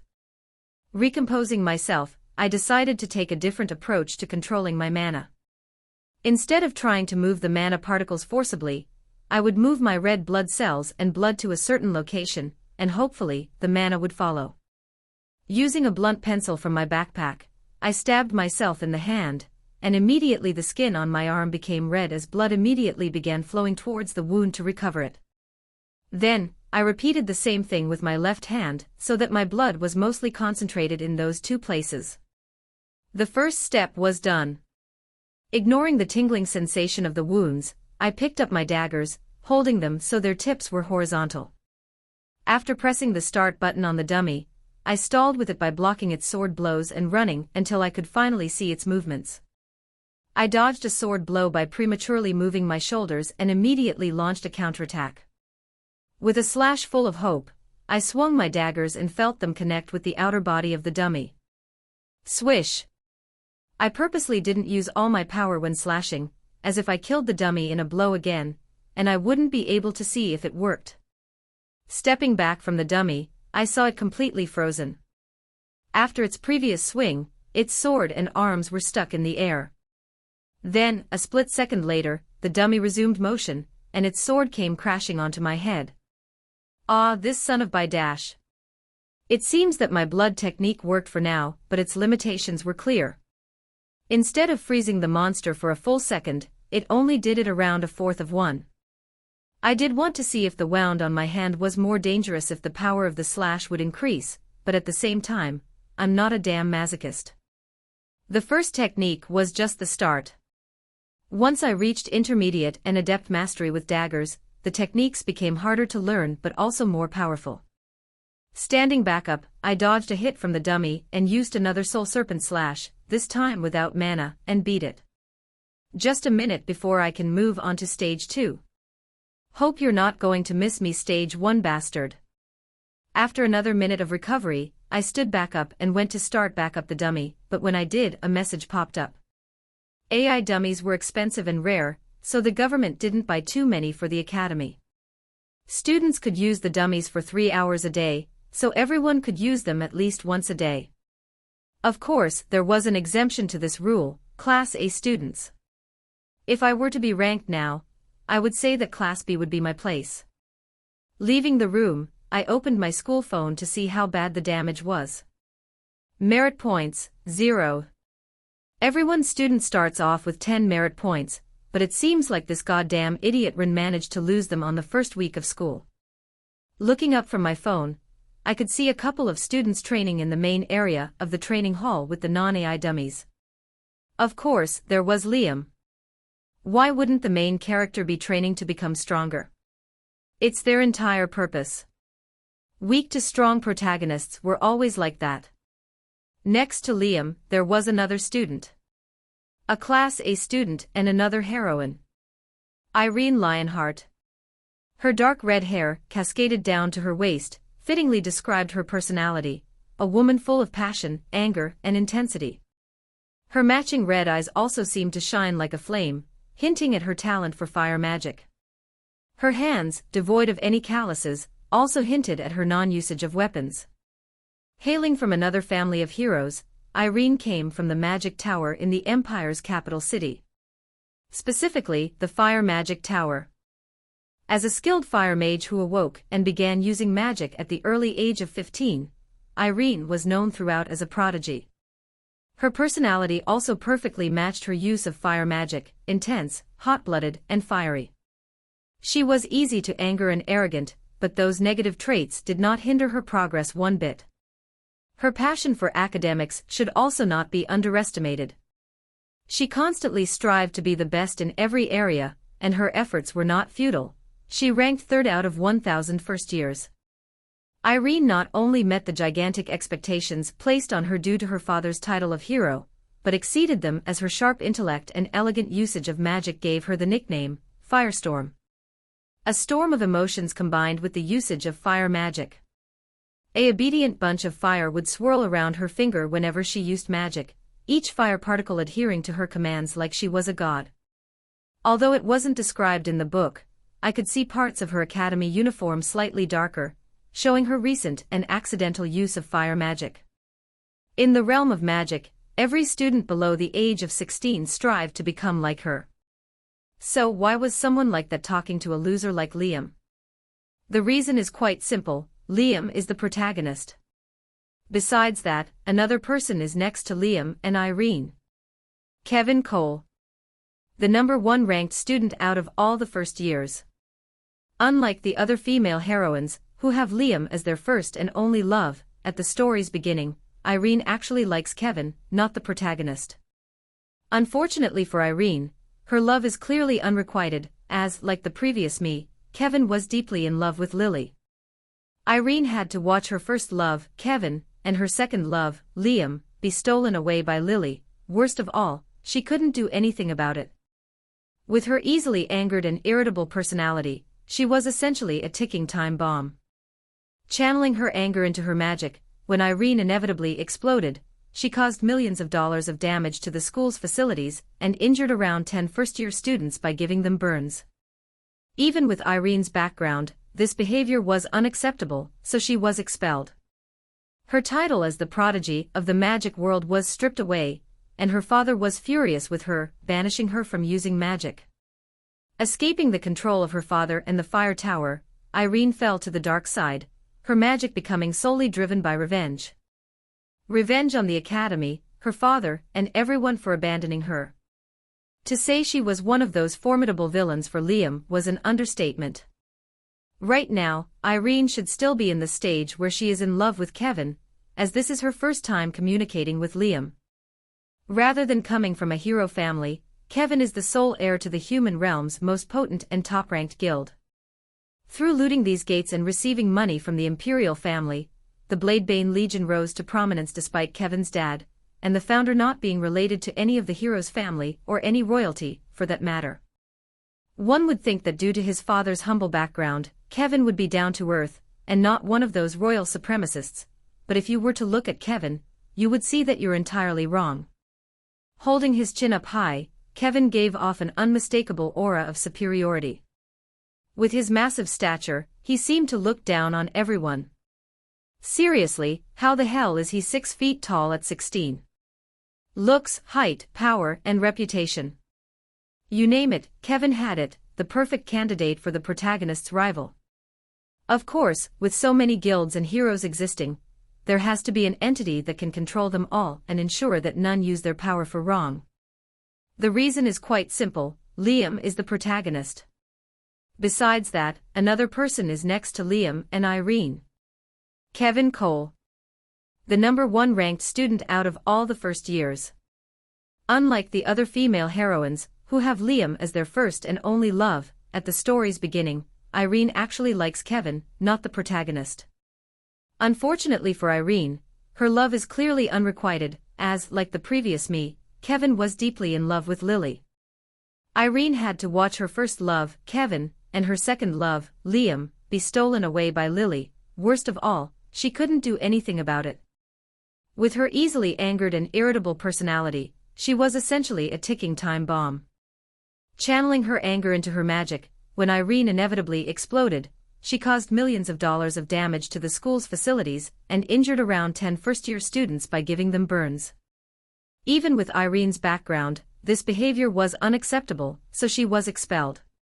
Her title as the prodigy of the magic world was stripped away, and her father was furious with her, banishing her from using magic. Escaping the control of her father and the fire tower, Irene fell to the dark side, her magic becoming solely driven by revenge. Revenge on the academy, her father, and everyone for abandoning her. To say she was one of those formidable villains for Liam was an understatement. Right now, Irene should still be in the stage where she is in love with Kevin, as this is her first time communicating with Liam. Rather than coming from a hero family, Kevin is the sole heir to the human realm's most potent and top-ranked guild. Through looting these gates and receiving money from the Imperial family, the Bladebane Legion rose to prominence despite Kevin's dad, and the founder not being related to any of the hero's family or any royalty, for that matter. One would think that due to his father's humble background, Kevin would be down to earth, and not one of those royal supremacists, but if you were to look at Kevin, you would see that you're entirely wrong. Holding his chin up high, Kevin gave off an unmistakable aura of superiority. With his massive stature, he seemed to look down on everyone. Seriously, how the hell is he 6 feet tall at 16? Looks, height, power, and reputation. You name it, Kevin had it, the perfect candidate for the protagonist's rival. Of course, with so many guilds and heroes existing, there has to be an entity that can control them all and ensure that none use their power for wrong. This was the job of the Imperial family, or the High Dominion. The High Dominion had the right to recruit people from the Celestial Academy first, so they could poach top talents before any guild could. Alongside this, the Imperial family is undoubtedly the ruler of the human realm, so they can offer unique perks that attract the attention of almost any hero. The High Dominion contains over 15 heroes from the top 100 rankings, including the second rank, making them the most powerful organization, and behind them, it's the Bladebane Legion with 9 rankers. The main reason why Class A is so attractive is because if you graduate from Class A, you are guaranteed a spot in the High Dominion. Since my incident, Liam has been spending increasingly more time with Lily, and of course, Kevin does not like that, so he's currently confronting Liam. On the other hand, Irene probably has mixed feelings towards Liam. If Liam takes Irene, then maybe Kevin will focus on her, but at the same time, if her lover dislikes Liam. Anyways, those 3 will be forced to get along soon. Next week, the Elven Kingdom will send some elves to Celestial Academy to build a relationship with the humans, as the demons have shown signs of moving again. The entire class system will fall apart, as it would be too difficult for the school to incorporate the 100 new 11 students. Instead of ranking them as classes, the school will randomly assign students to a class. Conveniently, Liam, Irene, Kevin, Lily, the Elven Princess, and some other prominent cast members will be together in a class. To compensate for the loss of the class ranking system, the school will assign each student a ranking number from 1 to 1100, depending on their current power level. With these new rankings, the school would be forced to make the rankings entirely fair, and ignore the status of the students, so Liam would rightfully be placed in the number 2 spot. Of course, there would be some outrage that a commoner could rank so high in the academy, but that would soon die down after Liam displayed his skill in a duel with another student. I was somewhat curious about my ranking, as Rin would be placed much lower since the rankings did not account for social status. However, the power rankings didn't really matter to me as only the top 10 people received extra perks, so it would be impossible for me to get there without attracting attention. As for the Class A perks, it will be decided that the 100 students with the most merit points will gain the privileges of Class A. Recalling some of Ren's memories, I could remember that I had seen both Irene and Kevin occasionally at political events and family gatherings, but besides that, we were basically strangers. Maybe Kevin held some animosity towards me for trying to chase his love, but now his focus would be on Liam, so I'm in the clear. Ignoring the confrontation, I exited the gym, and instantly, the cold, fresh air of the wind blew into my body. Not as good as the mountain. Wait, no, I don't miss that goddamned cave, do I? Recalling my teacher's announcement about clubs from earlier, I pulled out my phone to check out the list. I already had one in mind. Unfortunately, the club contained the entire main cast. But the pros definitely outweighed the cons in the case of the traveling club. I can take having to deal with a few incidents, if that means traveling across the human, and even visiting the elven realm for free. I returned to the dorm to shower after signing up for the travel club orientation this Friday. Next, I pulled out my smartwatch to do some online shopping. Bloodroot Blossom, 3p, a vibrant red flower that only blooms under the light of a full moon. Known for blood red petals, the uses of this ingredient are primarily for recovery and relieving muscle cramps. Moonshadow leaf, 2p, found in the deepest part of the enchanted elven forests, the silvery leaves glisten under the night sky. Though the ingredient is rare, its use is limited to improving mental clarity and dispersing emotions for a short time. Ironbark moss, 2p, a dense dark green moss that grows on the sturdiest of trees, the ironbark tree. The moss is tough and resilient, and while being relatively common, the ingredient is quite helpful in improving your endurance for a short while. 1 gold coin correlates to 1p, so if I add in the money I got from that gin earlier, I have around 23p. While these ingredients may seem completely unrelated, it is discovered later that when these three ingredients are combined, an advanced training potion that increases all stat gains by 15% is made. While this wouldn't be as important as training potions had existed before, the cost of these ingredients was significantly lower, as an advanced training potion typically costs around 100p. Not only is its price significantly lower, but the potion also heals all your fatigue after a night of sleep. These ingredients would be a good investment as their prices would quadruple, but the new potion recipe would take around a year to be discovered, and I wasn't going to wait that long, especially when there were better options. After buying 2 of each ingredient, I patiently waited for an hour until my dorm bell rang. Looking outside my door, I could see a drone with a package hanging from it. Taking the package inside, I opened it to see the 3 ingredients. Going into my relatively small kitchen, I grabbed a chemical bowl that was supplied by the academy and brought the ingredients above it. After crushing each ingredient and allowing the juices and liquid inside to fall into the bowl, I mixed it for about 10 minutes until the liquid inside the bowl was dark blue. As expected, my ability to make potions was terrible, so instead of giving a 15% boost, the potion only gave me a 7.5% boost. Well, it's better than nothing. In the future, though, I would definitely need an alchemist. Next, I poured the potion into a water bottle and set it aside for my training session tomorrow. Next week, after the Elven Academy exchange, the main storyline would start to pick up, so I didn't have any time to waste. I would have to get stronger if I didn't want to be one of those side characters who randomly died to a djinn or a monster. My goal was simple: reach intermediate dagger mastery, acquire a decent dagger art to begin training, and increase my stealth stat by upgrading from novice assassin. While my stats were low for a Celestial Academy student, there was no reasonable way for me to increase them at once, so it would have to be gradual progress. Simply going to the gym and working out once or twice daily would be enough. Putting my trusty daggers in my school backpack, I slumped down on my bed, exhausted from the day's work, and slowly drifted off to sleep.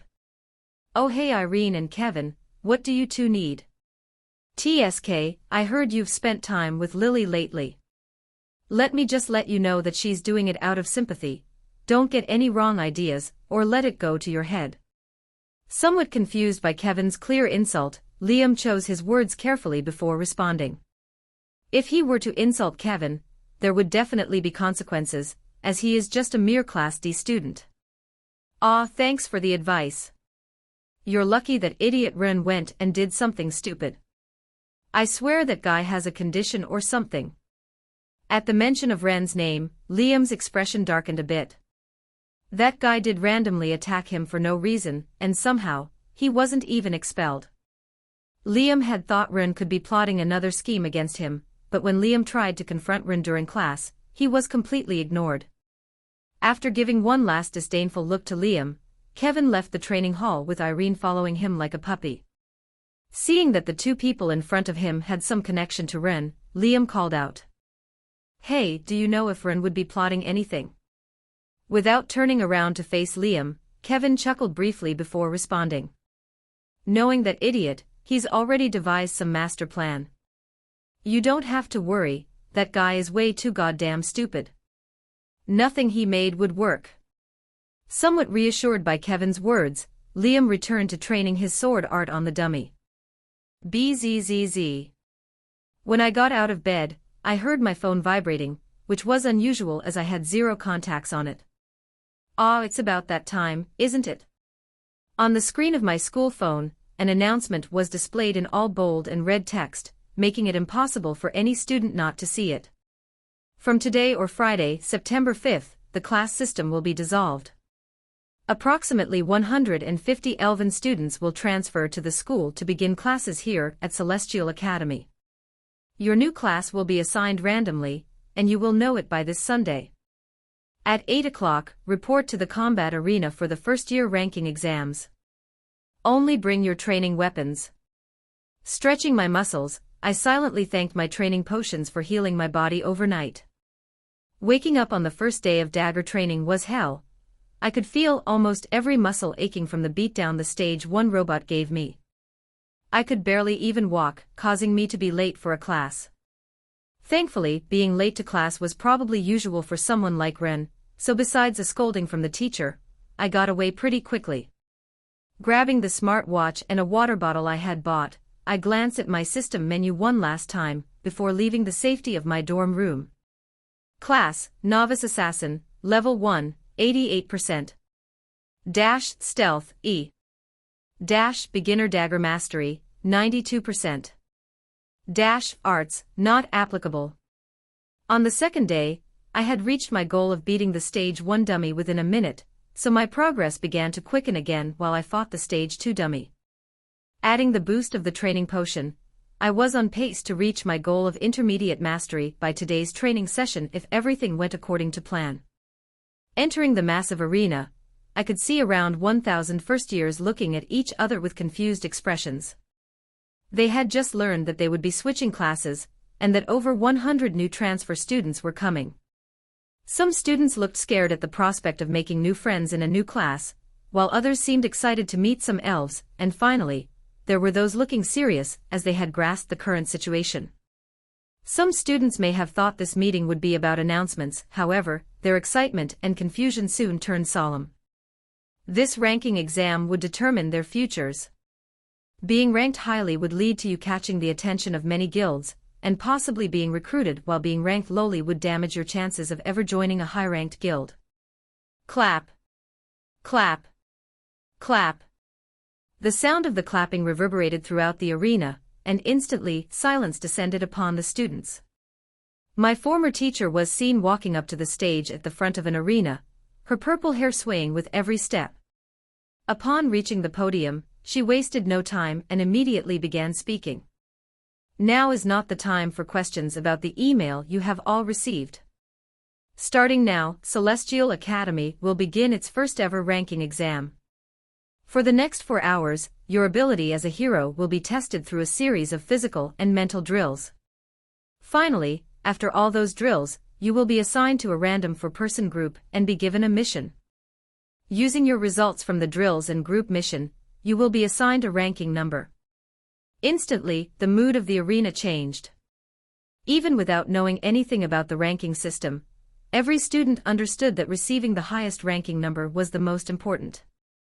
Behind the teacher, a giant digital screen, usually used for duels, lit up.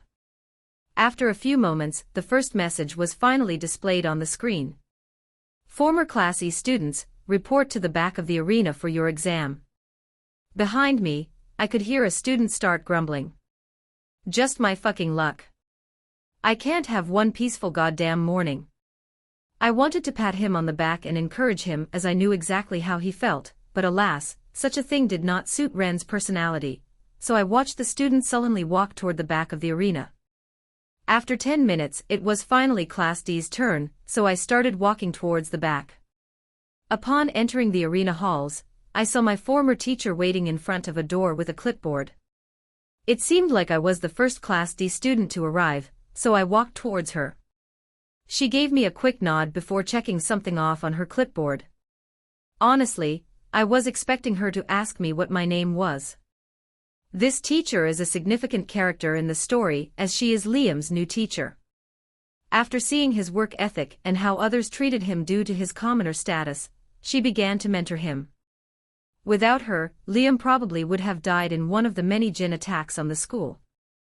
Looking up from her clipboard, Mrs. Zia redirected her attention to me and asked, "Please show your selected weapon or weapons." Taking my daggers out of my backpack, I put them in my hand and showed them to her. Glancing between her clipboard and my daggers, she waited momentarily before asking, "Say, Cadet Ren, it says here you use a sword. Wait, how does she know my name? Why is she calling me Cadet? This is not the goddamn military, this is a glorified high school." "Ah yes, I decided to switch weapons." "Noted. Leave your backpack outside." Staring at the ominous-looking door in front of me, I glanced at the outside world before heading inside. 4 hours straight of training and exercise drills prepared to break your body and test your limits. These next few hours were going to be hell. But I had already gone through hell on my mountain expedition. After opening the door, I glanced at my surroundings momentarily before realizing that the room resembled the private AI dummy chambers in the training hall. Even if the room was completely dark, I could recognize it. After all, I had spent hours there getting beat up every day. "Oh, don't tell me. Take out your weapon or weapons. Your first test will begin shortly." Readjusting my grip on the curved daggers, I took a ready stance. I wasn't planning to rank anywhere close to the top 10. Well, not that I could even if I tried my best, but getting a higher rank meant getting a bigger room so I wouldn't laze out.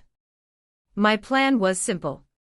Go all out on this first test, and then do mediocre or terrible on the next ones.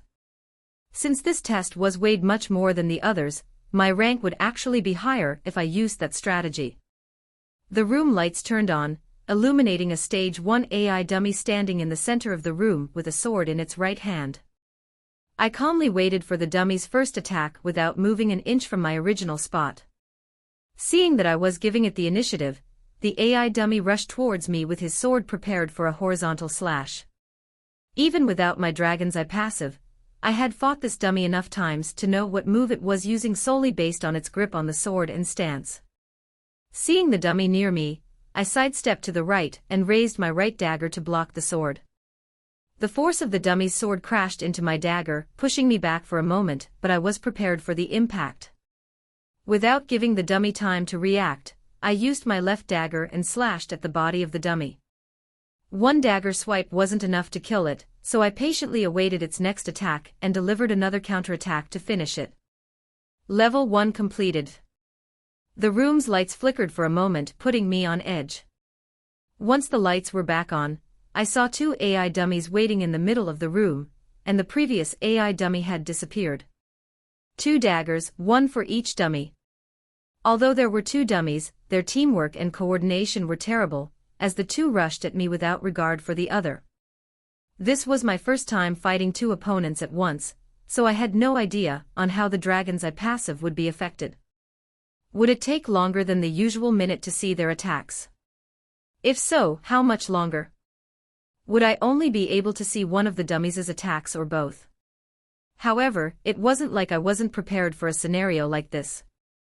Even without the Dragon's Eye passive, I could reasonably guess the dummy's subsequent attacks due to my hours of training. The dummy on the right was going to reach me first, so I sidestepped to avoid its charge. However, doing that gave me no time to avoid the left dummy's attack, so I formed an X with my dagger, blocking the dummy's aerial sword attack. The strength of both my daggers combined outclassed the dummy's sword, so instead of repositioning myself, I pushed my daggers forward, forcing the right dummy to remain in place. The second dummy came rushing at me, but once again, I sidestepped to the right. Bang! The sound of the 2 dummies crashing into together echoed throughout the room. I could have ended one of the dummies right there while they were lying on the floor confused, but it had almost been a minute, so I wanted to test how my passive would fare with this new scenario. After that moment, the dummies stood together and prepared to attack again. Looking at the 2 dummies in front of me, I noticed a peculiarity between them. The one on the right had their sword in their right hand, while the one on the left held their sword in their left hand. Of course, this scenario was perfect for me, as my daggers would have an easier time blocking. If they both held their swords in their right hand, I would have to twist my body and move my left hand to block their simultaneous sword strikes. Was this a coincidence, or did the teachers do this on purpose? Snapping me out of my thoughts, the two dummies rushed toward me once again, but this time, instead of standing still and waiting for them, I preemptively moved away, causing the dummies to stop mid-charge. Currently, my goal was to stall for time until my passive showed some signs of life. Thankfully, it only took another 15 seconds for my passive to ignite again. Looking at the two dummies, I could see both of their swords' projected trajectory and next moves. So it just takes a bit longer with more people. With the boost of my passive, it only took me another minute to finish both the dummies off. Swish. Swish. Stage 2 complete. The lights flickered again, and in the center of the room, 3 Stage 1 dummies could be seen standing. Ah, for fuck's sake. Although I wanted to test the limits of the passive by seeing how it would fare against 3 opponents, facing 3 dummies simultaneously was too dangerous, even for a professional like me. Swish. Taking out one dummy was fairly easy with their uncoordinated and messy attacks, so once again, I was left facing 2 dummies, each with swords in different hands. It had taken me a minute to remove the first one, so I was surprised to see the trajectory of both of the dummies' attacks again. Guess this type also gets shorter. After disposing of the 2 dummies, I waited for the flickering lights again, but this time there was none. Level 3 complete. Please move on to the next drill. On the opposite side of the room, the wall opened up, revealing a hallway and some other rooms. IIT take everything be back about experiencing hell earlier.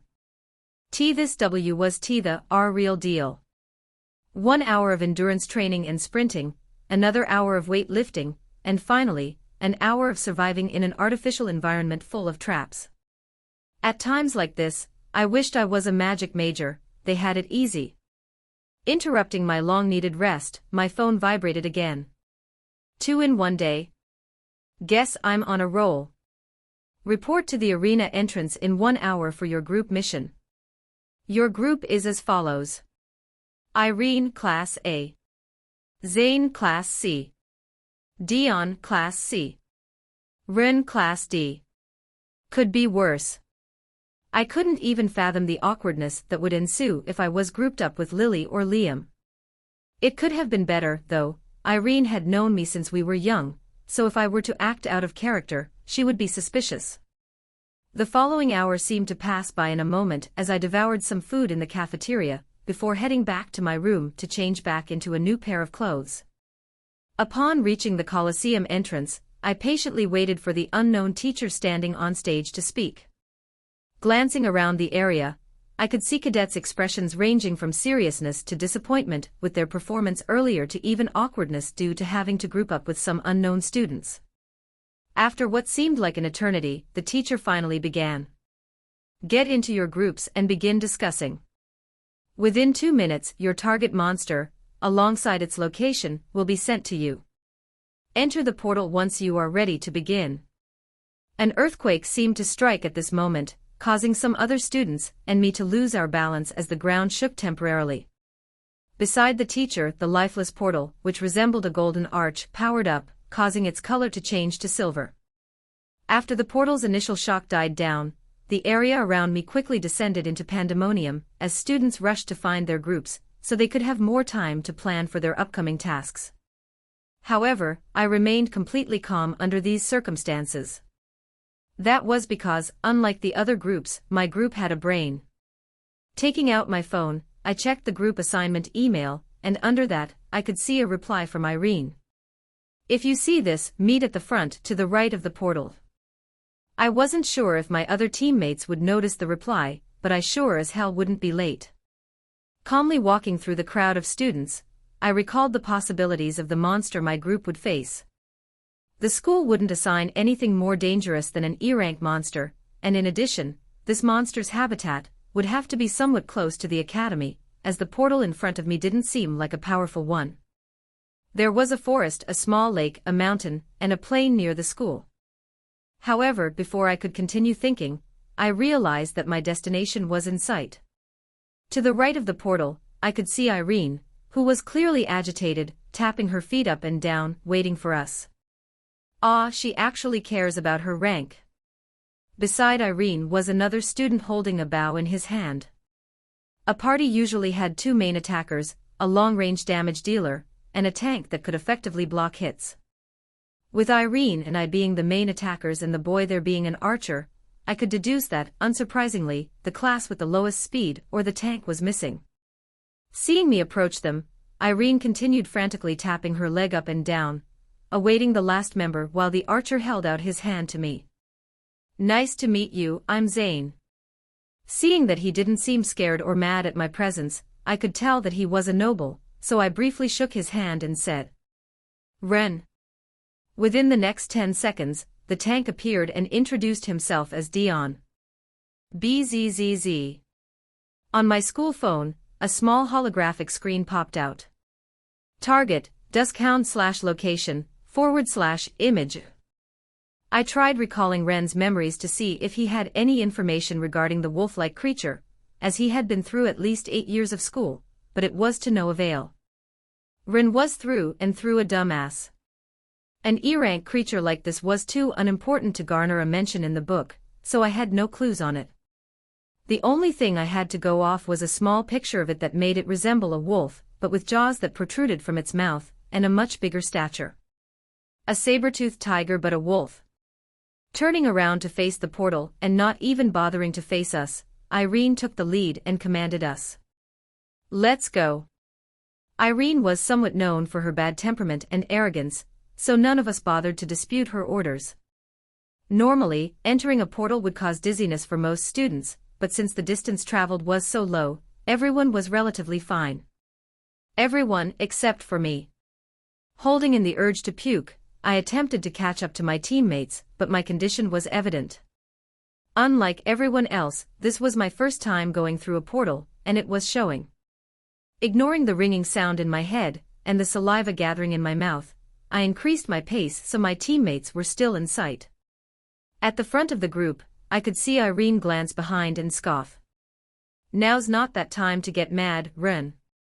You'll get your revenge later." Revenge. ***.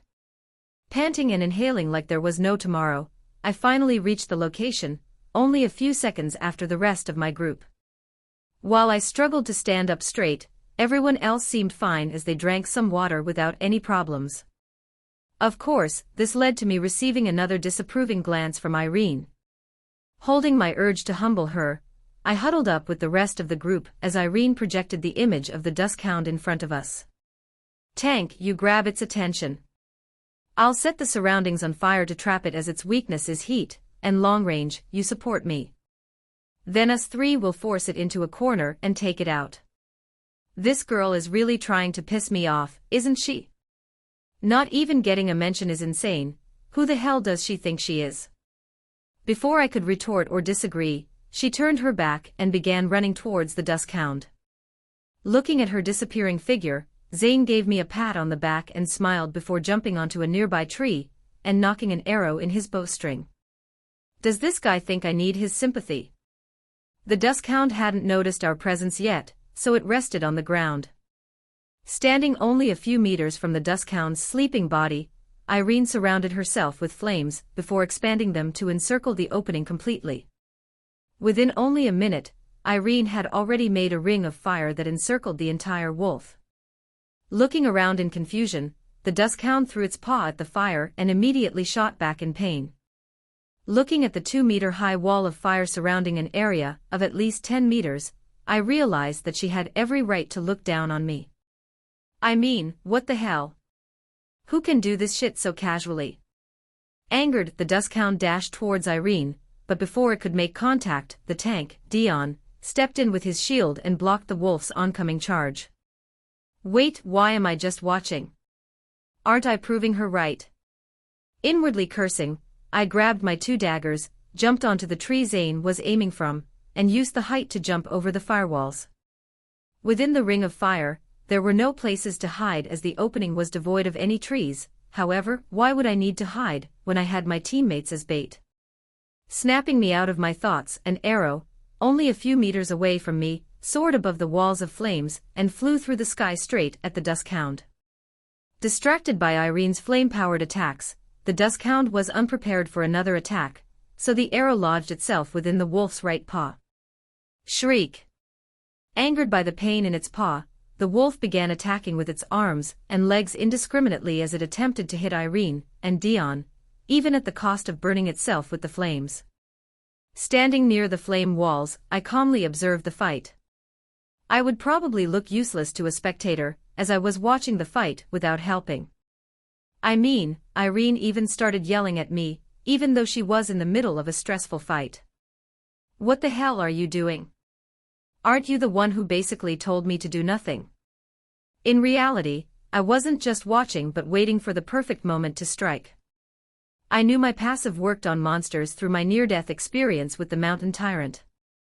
But it had taken me 10 minutes to grasp the combat style of a simple Stage 1 dummy for the first time, so it would definitely take longer for a monster.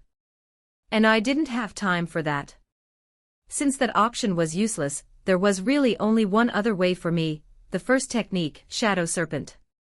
Looking at the fight ensuing in front of me, I could tell Irene had severely underestimated the Duskhound by assuming its weakness of fire would limit its attack. She hadn't expected the wolf to be so angry that it wouldn't care about the fire. Zane even had to jump down from his tree and enter the ring, as the Duskhound overwhelmed Irene and Dion.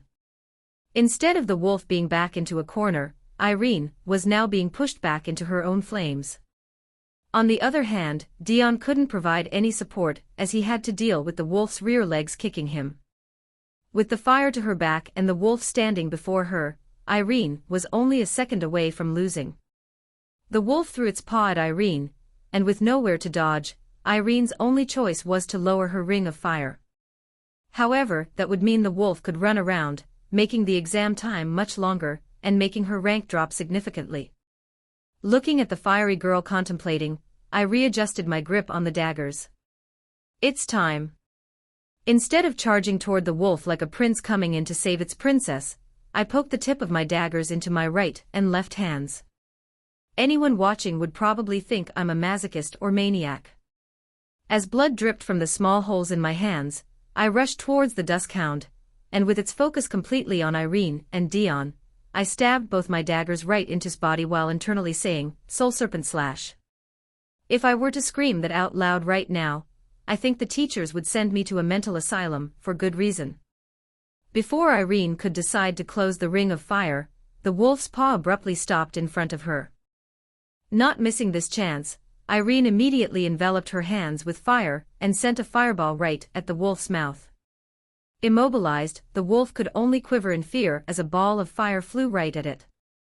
Both Dion and Zane didn't miss the opening either as multiple arrows flew at the Duskhound, and the sound of a shield banging against the wolf's legs could be heard. Hit directly by the arrows and its most dangerous weakness, fire, the Duskhound dropped to the ground, and its body remained lifeless.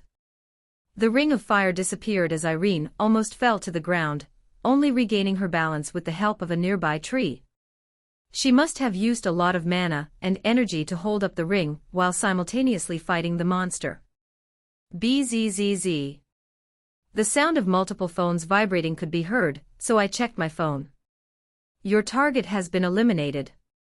Return to the portal, your exam has been completed. Ignoring their phones, Dion and Zane came rushing towards me with words already flying out of their mouths. Bro, I thought you were doing nothing, forgive me. Dagger boy to the rescue. However, I completely ignored their compliments and looked right at Irene, savoring her expression filled with anger, embarrassment, resentment, and hostility. Her uniform was partially torn, and her hair was messed up. The prodigy and epitome of talent in the magic world was reduced to such a state, while I was completely fine, looking the same as I did an hour ago. Sweet, sweet revenge. Seeing my gaze at her, Irene propped herself up against the tree and angrily yelled. Why didn't you do something earlier? I simply shrugged my shoulders and redirected my attention to my two teammates before me. Seeing me blow her off, Irene became even more angry, but in the end, she could only stare at me with hostility. Ignoring Irene's miserable state, I mimicked her earlier actions by turning around and walking back to the portal. Zane and Dion were eager to ask me questions, so they followed, leaving Irene to make the trek back solo. The team leader had been abandoned and replaced by me. After returning to the Coliseum, I returned to my dorm room to recover. Even if I hadn't let it show, the 4 hours of drills combined with using the first technique left me completely exhausted. The wounds from my mana blood method were relatively small, but I could still feel the sharp pain. The monster had been stunned longer than my earlier test, proving my theory that if the wound were more dangerous, the stunning period would be longer. Slumping down on my bed, I drifted off to sleep peacefully, as there would be nothing for me to do for the rest of the weekend. When I woke up Monday morning, I immediately checked my phone, not for my ranking exam results but for my new class. You have been randomly assigned to the Dragon class. Report to room 408 for your classes for the remainder of the year. The results of the weekend ranking exam will be posted in your new class. At this point, why am I even surprised? My new class just happened to be the class that conveniently contained the entire main cast, and the class that had the most incidents due to the protagonist's involvement. Random my ass. There has to be some other power at play. After pinching myself and confirming that this wasn't a dream, I sighed before getting up from bed to shower and change for the school day. Complaining about my situation wouldn't improve it, so the best I could do was go along with the flow. Within 30 minutes, I was already in front of the classroom door. Though arriving late would suit Ren's personality, I really didn't want to piss off my new teacher, as she could make my life hell if she decided to. Sliding open the classroom doors, I glanced around and saw some familiar faces. Liam was in the center of the class, of course, and beside him sat Lily. Since Lily was there, Kevin was also present, and since Kevin was there, Irene was there. It was like some chain reaction. An unfamiliar face sat to Liam's left. Like Liam, Zach came from humble origins and got into the academy on a scholarship. Through the recent group mission, Zach and Liam had bonded. Zach was a character universally liked by the fandom because he was humble, down-to-earth, and kind. If I were to ridicule commoners in front of him, Zach would step in to protect them no matter the consequences. Honestly, Zach fits the protagonist role better than Liam with his carefree and kind nature. Ignoring the main cast's current discussion, I quietly moved to the left side of the classroom and pulled out my smartwatch to pass the time. It seemed that one main cast member noticed me as Irene turned around and started daggers at me for a moment. A tap on my back interrupted my mobile gaming session. Immediately, I was put on edge. Who would sit with me? Turning around, I made my expression darker and glanced at the two culprits behind me. Their faces were familiar, but I couldn't quite recall their identities. Hey Ren, guess those class demotions we got as punishments were for nothing. Serves the student council right, we didn't do shit. Ah, it's the two idiots who helped me attack Liam at the start of the year, Jean and Han. Both were initially my sidekicks, but after my family abandoned me, I assumed they would ignore me. After all, most sidekicks hope to leech off their masters' families, but now I have no important family. It seemed that those two sidekicks were different, though. There's no way Ren had genuine friends with his personality, right? Not even waiting for my response or permission, Jean took the seat to my right, and Han took the seat to my left. Ignoring them now would be a big red flag as they seemed to be Ren's friends, so I lightened my expression and jokingly responded. Yeah, that president is insane. Both Han and Jean nodded their heads while I began to reevaluate Ren's relationship with the two. The book didn't specifically mention anything about Ren's relationship with the friends as they only ever appeared in one chapter, but everyone assumed it was a master sidekick as they followed Ren's plans to attack Liam. However, upon seeing their comfortableness with speaking to me and their friendly demeanor, it was clear that these people might actually be friends of Ren. I mean, shouldn't they be mocking me for being stripped of my last name, not sitting down and making small talk? Before I could probe these so-called friends of Ren more, the sliding door opened and the teacher, alongside a group of students, walked in. Taking the podium was a familiar face, Mrs. Longburn. Welcome. I will be your class teacher for the remainder of this year. Beside me are the new elven transfer students. Treat them with kindness and respectfulness. No forms of bullying or harassment will be tolerated. After saying those last words, I swear she glanced at me, Han, and Jean. Looking at the line of 10 elven students, I quickly found the last member of the main cast, the elven princess. Standing with poise and civility, the princess stood at the front of the line and glanced around the classroom. Interrupting my observation, I heard a loud voice from my right, where Jean sat. "Dude, who do you think is the hottest?" This guy didn't even whisper it, he just blatantly said for the entire class to hear.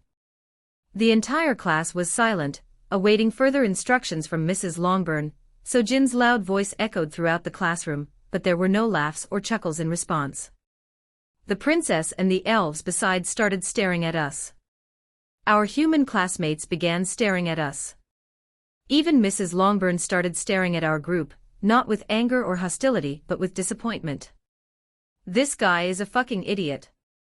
Holding in the urge to slap the shit out of Jean, I ignored the glances full of disgust from my human and elven classmates and also began staring at Jean. Surely, they could tell that I was not associated with this guy. Han seemed like a reasonable guy as he was also taken aback by Jin's remark. Before I could say anything, Han whispered back. "Dude." Took the words right out of my mouth.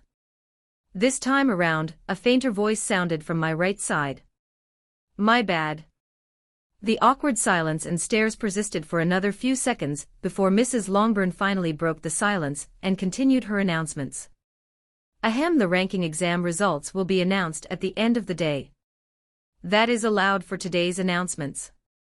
Elven student, you may take your seats. As Mrs. Longburn walked out of the classroom, the elven students looked for empty seats around the classroom. In front of my group of idiots, there were 3 empty seats. The elven princess and 2 other elves, who seemed close to the princess, sat there. They didn't even bother to look or say anything to us. It was like they didn't even acknowledge our existence. A few seconds later, our history professor walked in and began teaching. Ring. To my right, the idiot, Jean, dared to speak again. Finally, the lunch bell, rang. For some reason, I think people kept staring at us. Are we that popular? This guy. I really wanted to get out of the classroom as fast as possible to avoid Jean making a further fool of our group. Han seemed to share the same sentiment as he got up from his chair, even before me. Following Han's lead, I got up and said, "Let's dip."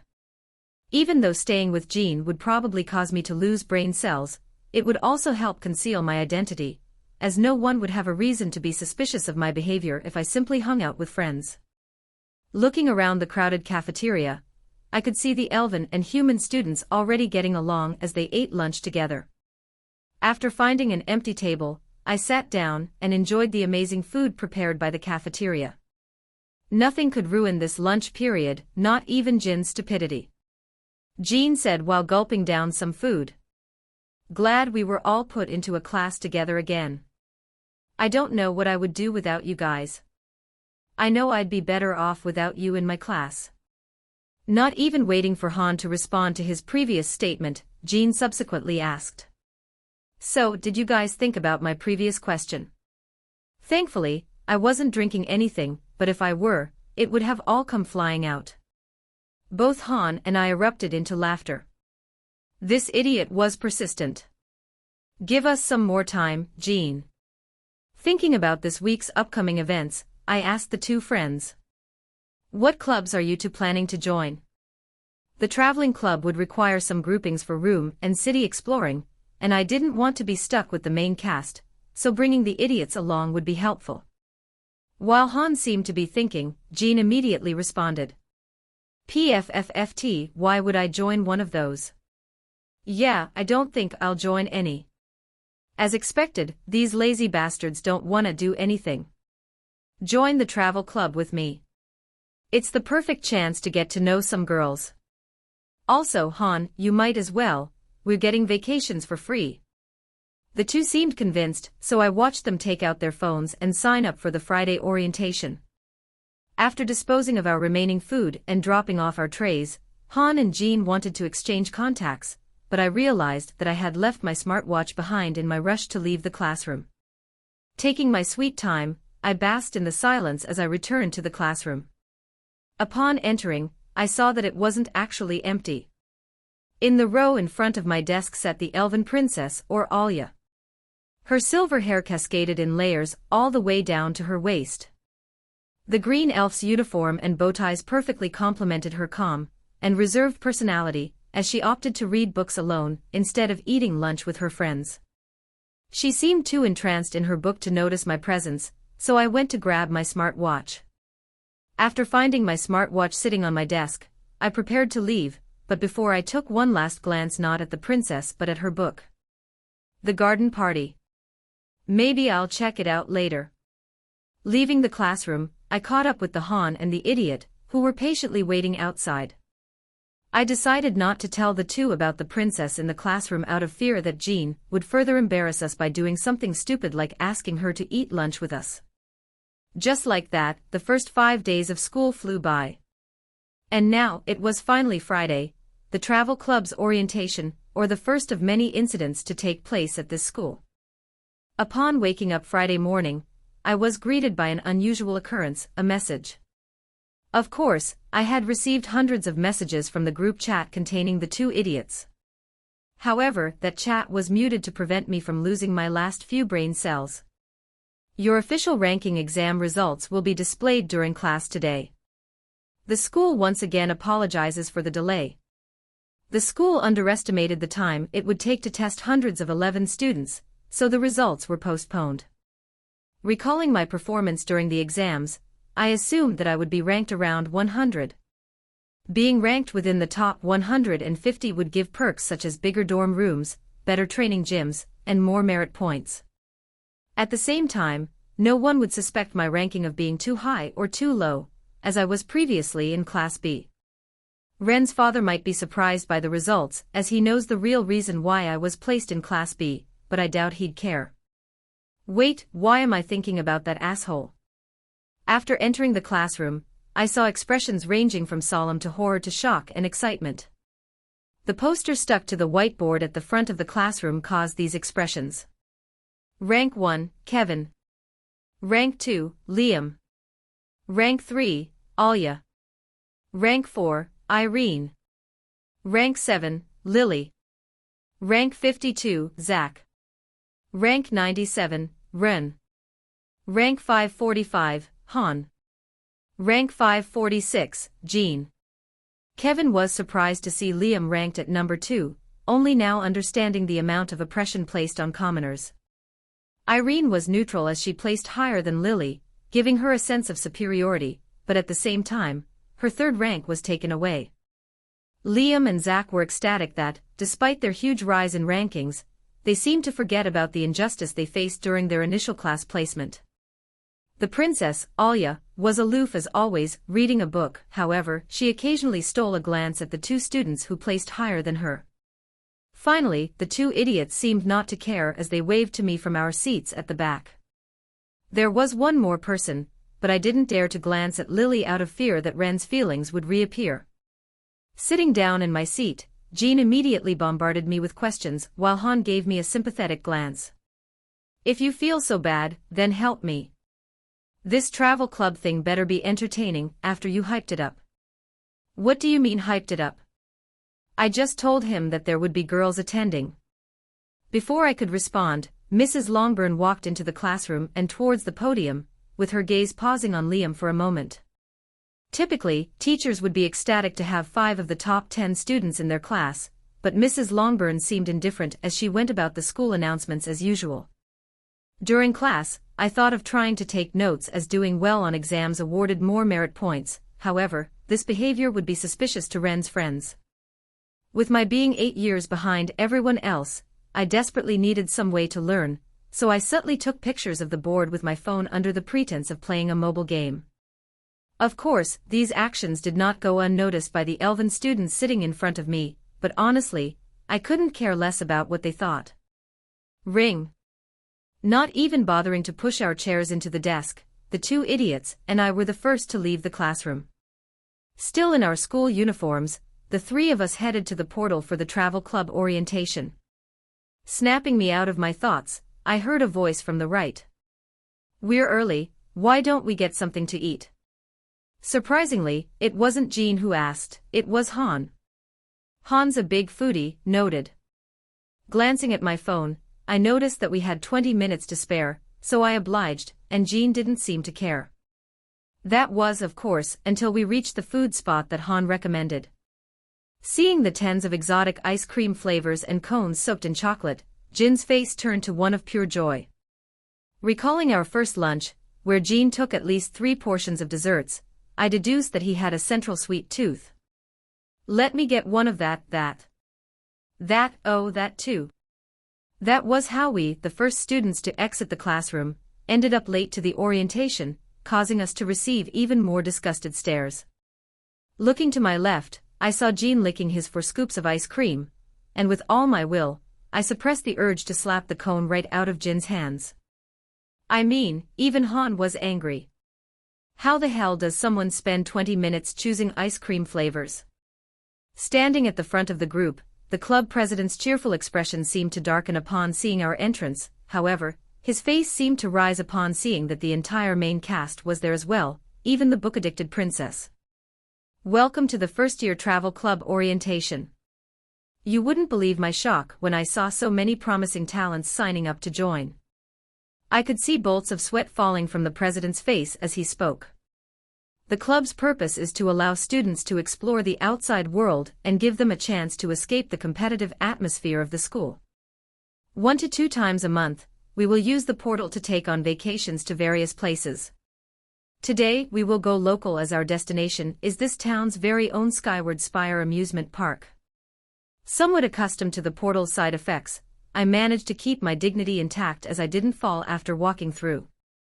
In front of me stood an amusement park, not just any amusement park, but one made to terrify even people with supernatural powers. Looking at the roller coaster, which peaked at over 900 feet in height, I started trembling. I was scared of normal roller coasters on Earth, so how would I get through this? The rest of the class seemed entranced by the various attractions, which I called death games. Naturally, the 2 idiots beside me immediately began discussing. "Which ride first?" "Dude, the Dragon's Descent looks amazing." "Wait, no, the Thunderbolt Twist looks better." "Wait and dash." "Alright, first, let's go to the Thunderbolt, then the Dragon, then the Forest Maze, then th dash. If only these 2 put this much effort into academics. Come on, let's just go." Han and Jean sprinted at full speed towards the first ride's line. Thankfully, the 2 automatically assumed I was following, and by the time they realized they'd already be too far in line to get me. Walking towards the overpriced carnival game booths, I pulled out 5 coins and patiently waited in line. The goal of the game was to knock over the 12 pins stacked on top of each other. After handing my coins to the stand owner, I received 5 wooden balls in exchange. Aiming for the top 3 pins, I threw my first ball, which connected, knocking those 3 down. I should be an archer. Picking up the next ball, I changed my strategy and aimed towards the bottom pins, hoping to knock down the entire structure. Mustering all my strength, I threw the ball, and its trajectory looked perfect as it flew right at the bottom middle pin. Then, just as the ball was going to hit the pin, it inexplicably moved downwards and hit the table instead of the pins. Redirecting my gaze to the stand owner, I looked at him suspiciously before he chucked and said, "Oh, did I forget to mention that the balls are imbued with magic? They randomly have a chance to bounce around. This is a magic amusement park, you know." The following 3 balls I threw just happened to randomly bounce away from the pins. Some things never change. Walking away defeatedly from the stand, I was about to look for the bathroom when another challenger approached the random ball booth. Watching someone else fall into my same misery will help. Turning back around, I saw the booth owner hand over 5 balls to the student with long silver hair and pointed ears. I could not see her face, but seeing her now confident demeanor crumble with my eyes would be enough. Picking up the first ball, she employed my strategy by aiming at the bottom pins. In a swift motion, the ball flew from her hand and bolted towards the bottom pins. Ha, just wait. Looking at the ball inch toward the pins, I struggled to hold in my laughter as I awaited the inevitable sight of it randomly bouncing away. But that moment never came. Bang! The 12-pin structure collapsed immediately after the ball made contact with the bottom pin. The booth owner seemed shocked by this change of events as he struggled to maintain his calm demeanor while grabbing the big teddy bear reward. Opening and closing my eyes, I kept staring at the fallen structure, hoping it was all an illusion, and that the pins would magically go back into place. I wanted to be mad, I really did, but seeing the booth owner's shocked expression, I realized that not even he knew what had happened. Even if I wasn't the only one losing a reward, I felt defeated staring at the person who managed to take down the entire pin structure with one ball. Holding the ridiculously large teddy bear, the elf turned around, and I immediately recognized her as the elven princess, Alia. Ha, at least it wasn't just some nobody who beat me. Yeah, only royalty can beat me. Distracting myself, I checked my smartwatch and realized it was about time for the djinn to show up, so I rushed towards the mirror attraction. There were also some missed calls from the group chat, but there was no way in hell I was going on any of these rides. Walking inside the building, I saw dozens of mirrors laid out across the room. Inside were some normal people visiting, as well as 2 students, Irene and Liam. The 2 weren't together as they stood in front of different mirrors, staring into the never-ending sea of reflections. Heading towards the corner of my room, I steeled myself until it finally happened. Crumble. Ha! What's going on? SZZZT. Shards of glass fell onto the ground as the ceiling caved in on itself. From the hole in the ceiling descended a human-like figure with pale skin, yellow hollowed-out eyes, and a black cloak. Yellow eyes are known to be possessed solely by jinns. Compared to the jinn I faced earlier, this one was a demon. Instead of succumbing to its desires, losing its mental state, and becoming essentially a mindless zombie, this jinn was completely calm as a red aura enveloped it. Looking at the mysterious figure standing atop the rubble from the ceiling, the non-students began rushing to the door. Move your do-dash. WWEH have TTO run. GOOO. However, the rumble completely blocked the entrance, so the normal civilians retreated to the corner where I was standing. A small flame began to form in Irene's hand while Liam picked up a piece of glass from one of the broken mirrors, which just so happened to be in the shape of a sword. I shouldn't have been scared as I knew exactly what would happen, but at the same time, did I? Was my keeping the butterfly effect caused by my appearance to a minimum worth it, or was it all a waste? It was time to see if the plot was the same. A/N. I was offered an exclusive contract with Webnovel, and I'm taking it. This means you can expect 1 to 2 chapters/day from now on. In the corner of the mirror room, tens of civilians trembled with fear upon seeing the jinn's yellow eyes. It was common knowledge to any non-awakened that if you saw those yellow eyes, you were to run and place a call to the High Dominion if you wanted to survive. Adding to the chaos, the alarm triggered by the roof's breaking echoed throughout the room. To make it worse, the security system had assumed a thief was trying to steal the mirrors due to their expensive price tag, so it sealed off all the windows, leaving no room for escape. The scene inside the mirror room could only be described as comical. Adults aged 20 to 60 stood shivering and quivering in a corner while 2 teenagers, only 16, stood confidently in front of the jinn. Having grown up in the Magic Tower, Irene was somewhat accustomed to jinn incidents as the tower and her father constantly worked to foil them, so she immediately grasped the situation. Everyone calm down. I'm sure the Dominion and school have already sent heroes to assist due to the security alarm. We have no idea if there are more jinns outside, so trying to escape could lead to certain death. Clap. Clap. A faint clapping sound reverberated through the room, and the unmoving jinn finally made his first move as he slowly walked toward Irene and Liam. Looks like you're as powerful and confident as they say, princess. Unfortunately, you had to meet me, but there's still a chance. Make a contract and become one of us. I'd rather die. All right, be my guest. Unbeknownst to the djinn, there was actually another powerhouse in the mirror room, Liam.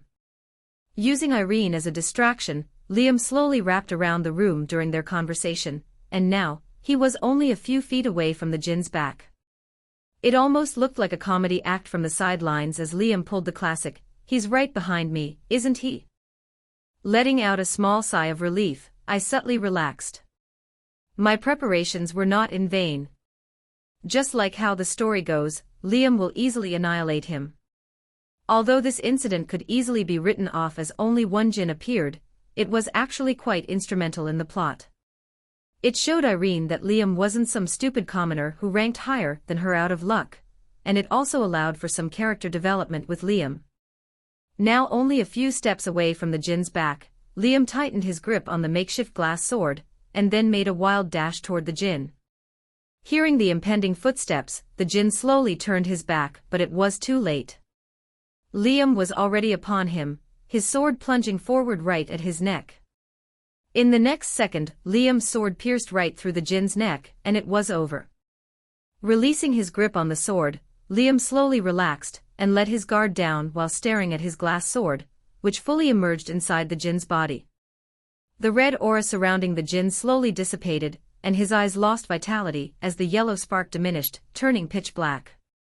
Stepping out of the crowd of trembling civilians, I slowly looked around the room, confirming nothing abnormal occurred. However, one thing was bothering me. Why was the djinn's body not on the floor yet?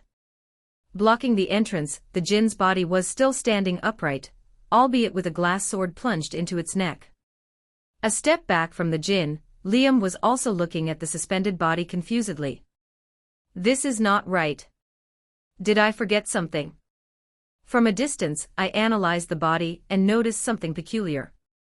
Its eyes still contained a hint of yellow sparkling within. How is that possible? Is it not dead? Rumble. The floor randomly shook, and the djinn's body trembled. This may have gone unnoticed by Liam and Irene, but with my dragon's passive, I had seen the body move. That meant it wasn't dead. Surprising Liam, a small tentacle emerged from the djinn's body, and like an arrow, it flew right at Liam. Without any time to dodge, Liam could only watch helplessly as the slimy tentacle approached him alarmingly fast. Without my dragon's eye time-stopping ability, I was also helpless. It has tentacles. The tentacle made contact with Liam, but instead of pushing Liam back with the impact or bouncing off his body, the tentacle pierced his body. It pierced Liam's heart. I could only watch in shock and horror as Liam's lifeless body was suspended in the air like a puppet by the tentacle. The tentacle removed itself from Liam's body, and the tip of it was colored red with Liam's blood. That was not supposed to happen. How was I supposed to react? The protagonist, destined to save the entire world from the clutches of the demons, had just died right before me. Feelings of shock and horror immediately surged into my body. I had just seen someone die right in front of me. Not just someone but the protagonist. If the main character could die, what did that mean for an extra like me? No longer held in the air by the tentacle, Liam's body fell onto the ground. His corpse lay on the floor, and where his heart was supposed to be, there was just a hole covered with blood. His eyes, which were filled with hunger and ambition only a few seconds ago, were now empty and dull. His last and final expression shows his eyebrows raised and mouth open, displaying his fear and shock. Seeing the dead student's corpse only a few feet away from them, the civilians could only open their mouths in horror, and watch powerlessly like spectators. Irene's confident demeanor crumbled. In the end, important family or not, Irene was a sheltered and spoiled child. This was her first time witnessing a death, murder, and crime. The djinn's eyes regained their vitality as the tentacle returned to his side. Ha, you thought that dumb trick would work. Look at how it turned out for your friend. Irene's legs started shivering and wobbling as she glanced at Liam's bloody corpse and the djinn's figure. The fire in her hand disappeared, and she almost fell to the ground. Looking at Irene's pathetic figure, the djinn slowly walked towards her and said, "Well, I've wasted enough time." Snapping out of shock, I scrambled to open my backpack and retrieve anything to help me save her. But it was too late. There was no time. I tried to activate Dragon's Eye to slow down time, but it didn't work. Why wasn't it working? Earlier, all it required was for me to think of activating it, but now it was unresponsive. Putting my finger to my right eye, I tried to forcefully activate it by tapping my eye over and over again, but it was to no avail. What am I thinking? Even if it activates, what am I going to do? I have some terrible daggers, no plan, and my stats are abysmal compared to the djinn. Liam had stats way higher than mine, and he died within a second. He had one in the book because he had one-shot it with the sneak attack. As the djinn approached Irene's trembling body, she almost broke into tears while trying to get fire to form in her hands. However, nothing happened. No matter how hard she tried, it was hopeless. Staring at her hands anxiously, tears flooded down Irene's face. Irene and I were unable to fight. The spectators could not fight, and the reinforcements would need at least 5 more minutes to arrive. Do I run away? I know the outside is safe, and the djinn only needs Irene, so I should be all right. These aren't even real people.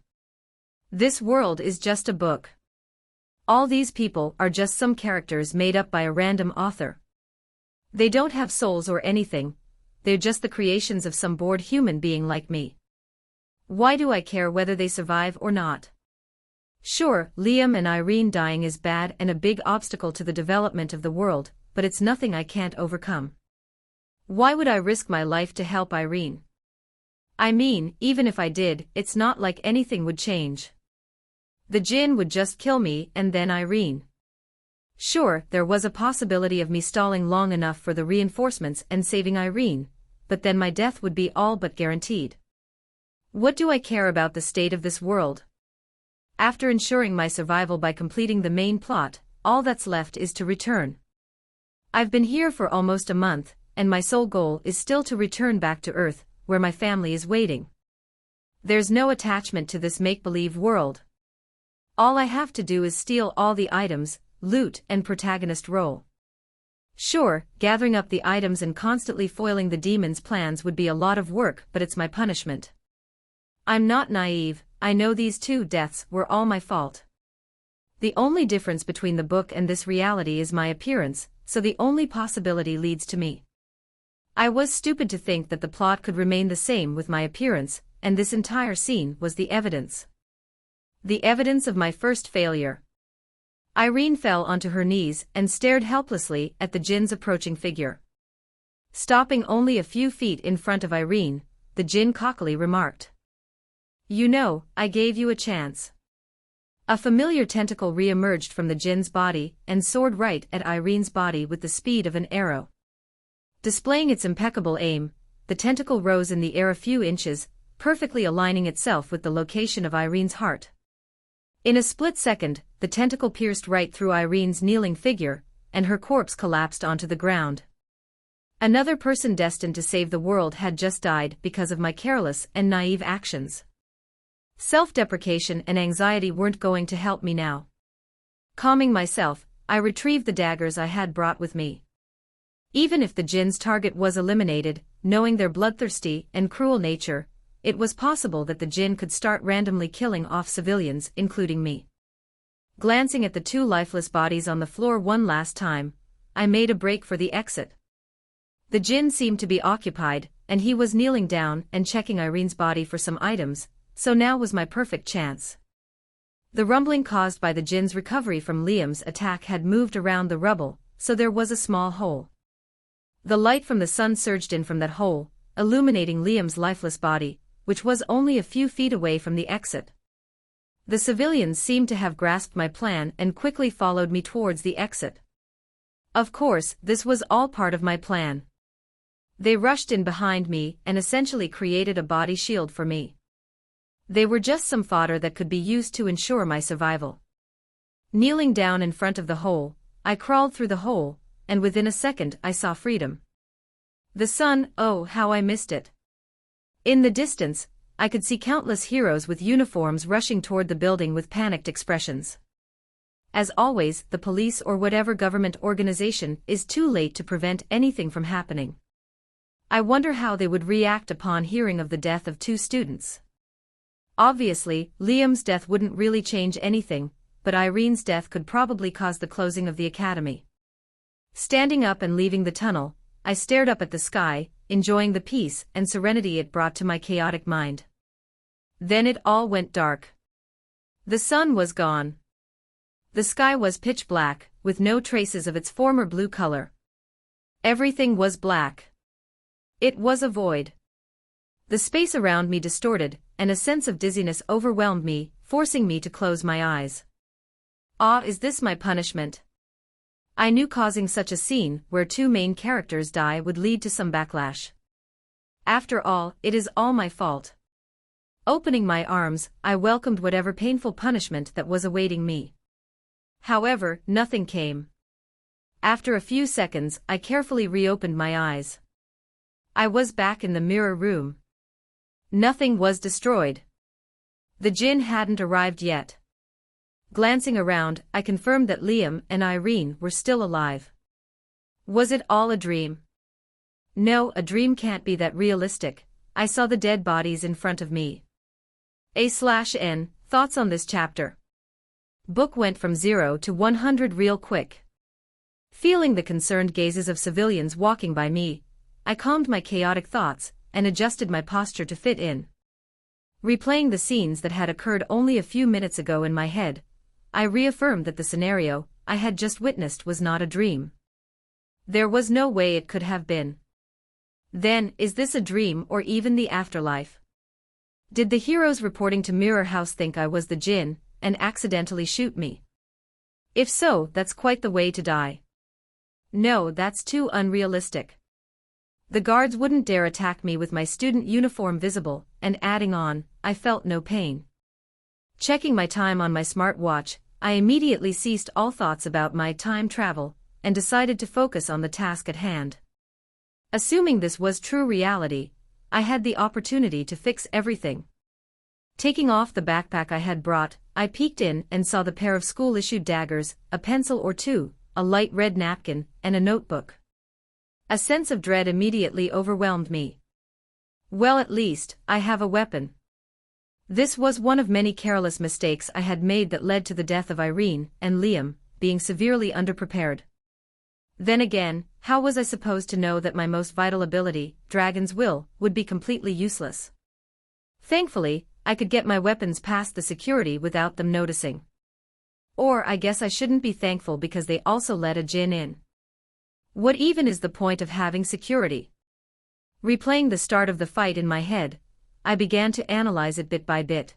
After Liam made his move, the djinn's body was suspended in the air temporarily so I could try to finish it off there with my daggers. However, if Liam, whose attack was more powerful than mine, was only able to stun it, then how could I expect even to make a scratch? Go for its tentacles. The djinn only revealed it when it was on the brink of death from Liam's attack instead of at the start, so it can be assumed that the tentacle is a weakness. However, the tentacle's speed is too fast. I could see the tentacle with the passive but couldn't react on time without my time-slowing ability. This exact problem has occurred at least 100 times now, hasn't it?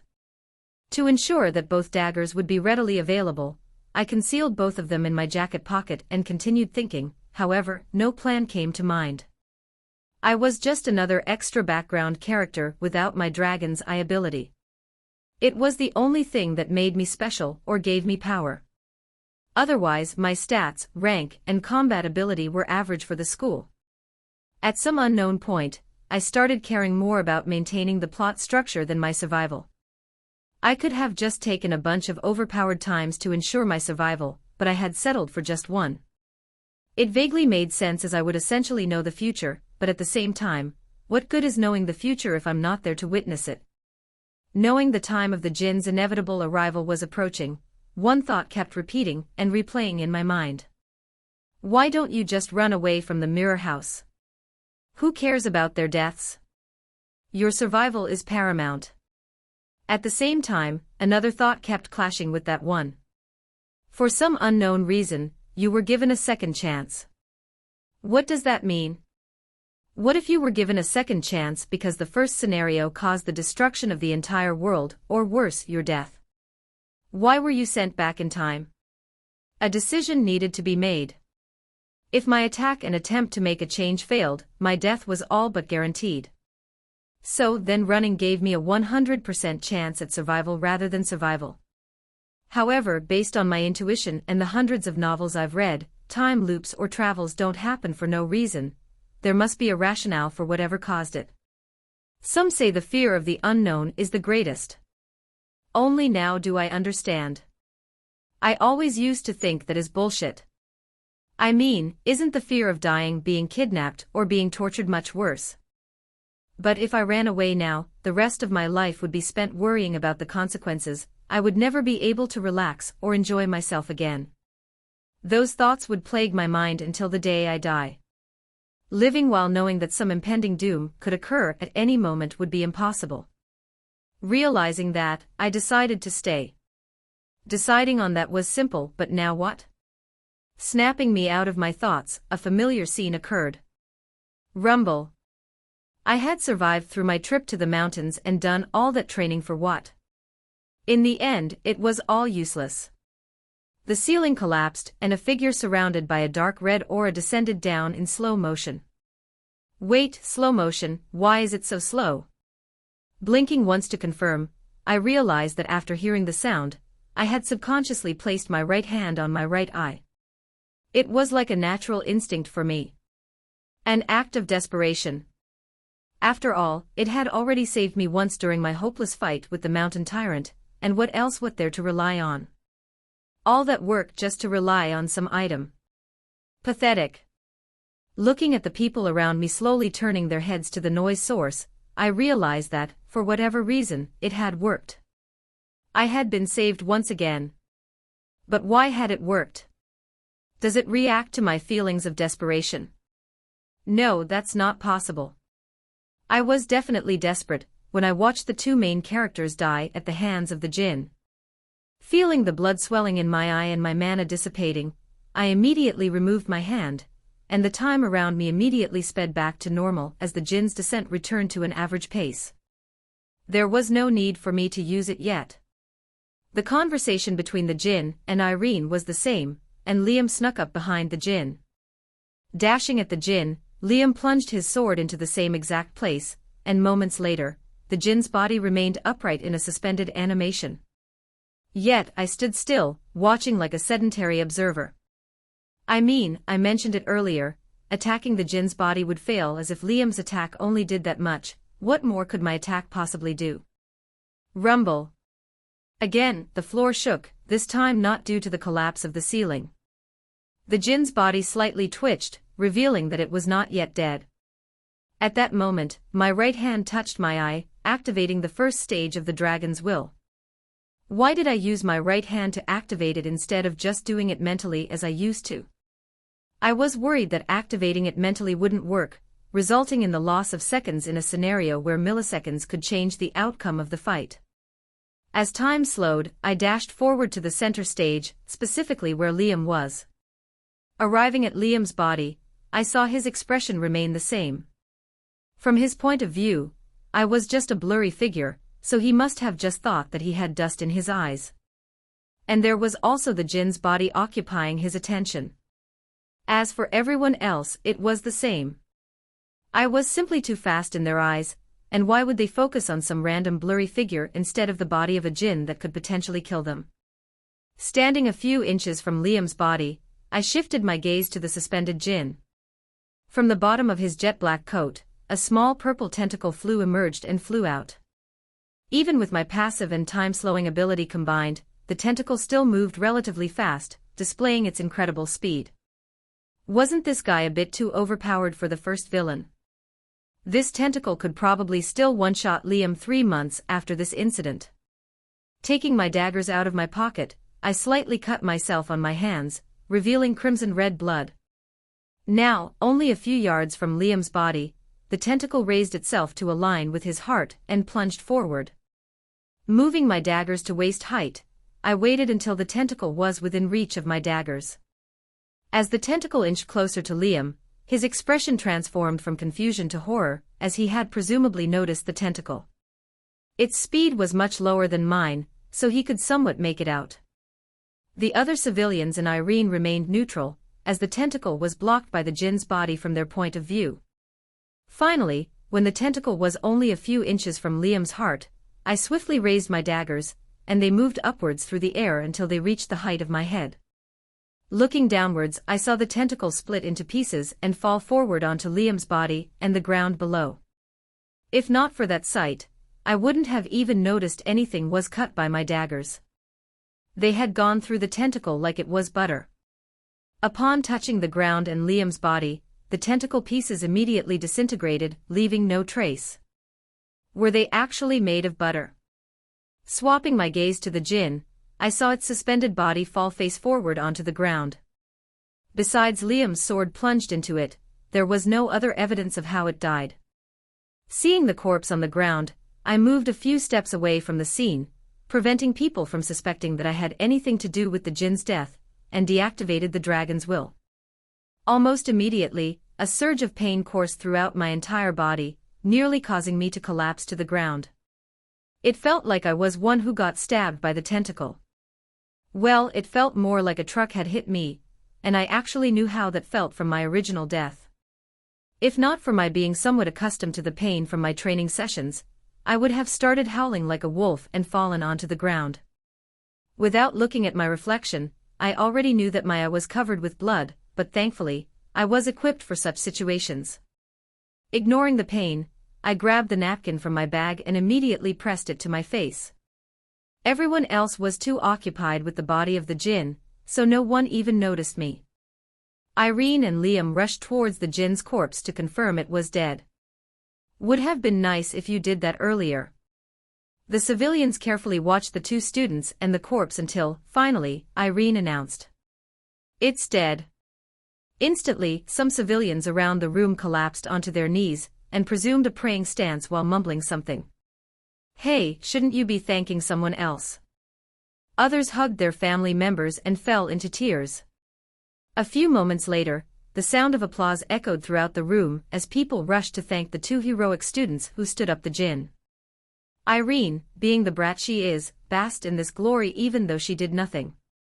Liam was still somewhat dazed and confused as, after all, he had just seen a tentacle that was about to kill him randomly splinter into pieces. It was possible he could connect the dots to me as I was the only other awakened person beside him and Irene in the room, but he also thought Ren was out to get him. He would probably just assume the jinn had prepared some final attack, but it had failed as his sneak attack had killed him. A minute after the death of the jinn, the heroes conveniently arrived and cleared out the room. Since there were plenty of witnesses to interview, I wasn't needed, so I began my walk back to the portal. The outside world seemed completely oblivious to the situation, as they rode the roller coaster, and continued playing the carnival games with happy expressions. As I left the amusement park's premises, silence descended. After finding a bench on the way back to the dorm, I practically collapsed down on it. My mana supply was exhausted, and overall, I was completely and utterly drained from everything that had just happened. As I stared out into the deep blue sea, a sense of serenity washed over me. Shifting my gaze back down to my bleeding hands, that peacefulness was immediately replaced. After watching two people die right in front of me and realizing how helpless I was, my mindset and mental had been remade. A/N, would you guys like to see the POVs of the other characters more, or focus mainly on Ren? Before I could start planning my future actions, I first would have to understand the past. First, why did my dragon's will activate just now but not before? Gaining an understanding of this powerful item is crucial. Even if you have the most stacked arsenal of items, they're all useless if you don't understand how to use them. Assuming there was no external force like a god or something involved, there are only two possibilities as to why it didn't activate. The first is lack of mana, but I confirmed that I had a full tank of mana, so it can't be that. The second and only other possibility was that it was already activated. You can't activate something that's already activated. If the second possibility is true, it would mean that the dragons I can see into the future. Slowing down time and looking into the future is somewhat related, so it's not that unlikely. However, upon looking at my stats menu, I found nothing had changed. Menu User, Rin Montclair. Class, Novice Assassin, Level 1, 98%. Stealth, E. Intermediate Dagger Mastery, 3%. Arts, not applicable. Stats. Rating, E. Strength, G+. Agility, E+. Stamina, E. Magic Power, E+. Luck, GS conditional of. Intelligence, G+. Charm, G+. Traits. Passive, Dragon's Will 1/. Dragon Eyes, your eyesight is enhanced. Skills. Not applicable.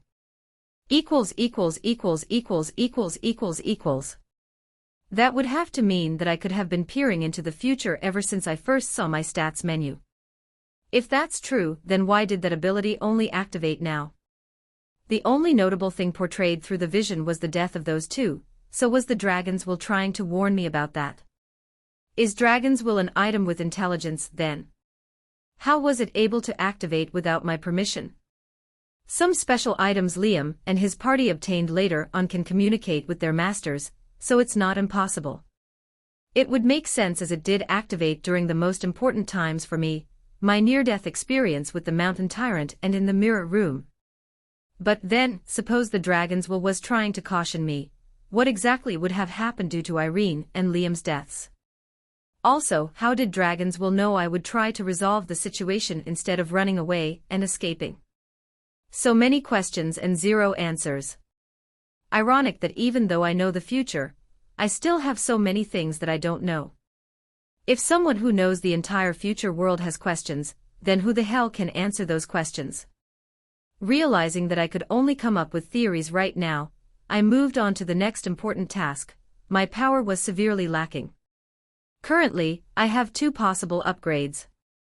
Through my training over the week, a weird feeling started to appear. Whenever I exercised or trained, it felt like my muscles were at maximum capacity, like my progress bar was complete. My leg muscles weren't tired or painful when I ran, indicating that they were developing. However, my top and average speed remained unchanged when using those muscles. It was like I had maxed out or reached my final potential. This was an obvious sign that I was ready to rank up as my body was complete for the E rank. With the first incident approaching, I didn't dare rank up before it, but now I had the time to. When breaking through, you fall into a deep slumber, bringing your mind and body into a different realm, which scientists call Dream Veil. In this realm, you must complete a difficult mission determined by your current rank. Like for an E rank, the mission will be simple, like hunting and defeating a monster. On the other hand, for Liam's A-rank mission, he was made to be a general in a war, and his mission was to defeat the other side despite his side's military being significantly weaker. If you fail this mission by dying or losing, your physical body will be turned into a Radique, and you will essentially become a living corpse solely driven by desire. Although some of these Radiques can be harmless, many turn to the dark side to fulfill their sense of craving, becoming jinns. This is also why the High Dominion is so crucial, as without them, these people would run wild, causing chaos. The main reason Celestial Academy is known for being the best school is its almost perfect mission competition rate. It is near perfect instead of perfect because some missions can be considered impossible. Even a person like me, who is perfectly ready to rank up, still has a chance of failure. If I fail, so be it. At least I died out of my own volition, instead of being killed by someone else. The second possible upgrade was my finally obtaining a dagger art. With Proficient Assassin only a few training sessions away and Intermediate Dagger Mastery reached, I was more than ready to start learning an art. After the battle, I realized that becoming more powerful at the cost of somewhat changing the plot structure was more than worth it. Of course, that doesn't mean I would take every overpowered item and leave Liam in the dust. If I needed an item, I would take it, regardless of its effect on the plot. Currently, the dagger art I wanted was held by an evil organization known as the Gemstone Order. The Whispering Tempest is a 3-star dagger art that uses the wind to fuel its power. Although it seems like I'm settling for this art, the Whispering Tempest is actually an upgradable art with the potential to reach the 5-star range. Also, the other powerful dagger arts are currently unobtainable. Taking down or infiltrating the Gemstone Order, an endgame villain group for Liam, would be impossible for me, so the only way for me to obtain it would be to join the organization as a member. Then, by completing missions, I could use contribution points to buy the art. I couldn't just bust into their headquarters and demand a position, so the only other options were to be invited or steal a member's identity. The latter was a more viable option, as getting invited would take far too long, as I would have to first delve into the dark side of the world, then gain the trust of some individuals, and then display enough power to be noticed by an executive. With the help of dagger art, completing the E-rank mission would be far more manageable. However, I doubted my ability to kill a low-rank member and complete missions assigned by the Order right now. Thus, I chose to attempt my breakthrough over the weekend. Students were free to attempt their breakthroughs anywhere. A strong mana surge would be released if you failed a mission and became a Radique, notifying heroes nearby. Even if security measures were put in place to prevent Radics, why would I care about following them? I would already be dead, so there would be no consequences for me. Lifting myself off the bench, I walked back to the dorm building. After going through all my main goals, there was still one small thing bothering me. Why was Liam weaker? His sneak attack wasn't powerful or fast enough to one-shot the Jinn. That was what caused this whole situation in the first place. Recounting my actions throughout the past week, I had not talked to or even been within 10 feet of Liam. I had only seen him when I entered class and headed to my seat. So then, how did my appearance change anything? In the future, figuring this out would be vital, as it would allow me to make the necessary preparations before fights, and who knows if dragons would warn me again instead of just watching it happen. Arriving at the dorm building, I looked at my reflection on the glass doors, an average student with pale white skin, dark black hair, and red eyes. It wasn't my body but Ren's. Then, it hit me. It was as if I had received a revelation. I didn't do anything. Who is Ren? A vengeful bastard and a dumbass. Liam had caused Ren to lose everything, his family name, wealth, and honor. Even if it weren't Liam's fault, Ren would definitely see it as that. Would a revengeful, dense idiot like Ren really let the person who took everything walk away without even trying anything? Sitting still and doing nothing was actually the most suspicious thing Ren could do. Liam must have been worrying his ass off trying to figure out what Ren was planning, and seeing me act like nothing happened must have only increased his fear. The fear of the unknown is the greatest. I almost laughed, imagining Liam peering over every corner and constantly analyzing his surroundings to see if there was any danger. Realizing this, I concluded that whether I liked it or not, I would have to plan some revenge scheme to get back at Liam. The more focused Liam is, the more powerful he is, and the less work I must do. Although the dragons had already warned me that Liam and Irene's death would lead to unforeseen consequences through the vision in the mirror room, I had no plans to act as his babysitter. Sure, if I had a vision, I would do my best to amend the future, but I wasn't going to go out of my way. Opening my room door, I collapsed on my bed. Tomorrow would be my breakthrough day, so I needed as much rest as possible. E to D rank missions typically take around 2 hours, but I would have to be constantly on the move during that time. Back at the amusement park, Liam and Irene sat next to each other on the bench, awaiting further instructions from the heroes. A hero, fitted in an elegant black suit, approached the pair and asked. To confirm, a Jinn appeared in the room, and while Irene distracted the Jinn with the conversation, Liam disposed of the Jinn by attacking its neck. In unison, the two students responded. Yes. Well, this feat is simply unimaginable for students of your age. I knew Celestial Academy was a good school, but 2 first years already defeating a djinn is just. After writing a few more things on the clipboard, the hero dismissed the students and walked away. Liam was the first to get up from the bench. His typical easygoing and confident demeanor was nowhere to be seen, as he seemed to have a lot weighing his mind. On the other hand, Irene seemed to be acting like this was any other typical day, as she immediately got on her phone. It didn't take a rocket scientist to tell that Irene was bragging about the fight to Kevin as a broad smile appeared on her face. For the past week, Liam has interacted with Irene more often as Kevin constantly hangs around him due to Lily, so he was somewhat used to her attitude by now. More importantly, there was something else on Liam's mind. Ren was in that room. Was that entire fight, and the djinn's appearance planned by him as an act of revenge? No, he seemed shocked and scared, didn't he? He had a cloth over his eyes at the end. Was he crying out of fear? Ever since the first incident, Liam had constantly been on edge, feeling that at any time, Ren would jump out and try to kill him. Why can't this guy do something already? Why is he just acting like nothing happened? Clearing his mind, Liam started walking towards the dorm building. Then, surprising Liam, a voice called out from behind him. Hey, you might not be as powerful as me, but at least you're not a fraud. Turning to face Irene, Liam inwardly thought. The hell does she mean not as powerful? Aren't I ranked higher than her? However, Liam didn't dare voice these thoughts out loud, so he replied with a nod and turned back away. When I woke up the following day, a sense of serenity came over me, like the sunshine before a storm. Checking my phone, I saw a couple of messages from the group chat with Jean and Han. Jean, dude, where TF did you go yesterday? Han, Jean, are you brain dead? Did we not just hear about the djinn incident? Deciding it was too early for their bullshit, I sent a quick message before heading to the shower. Ren, what do y'all know about revenge?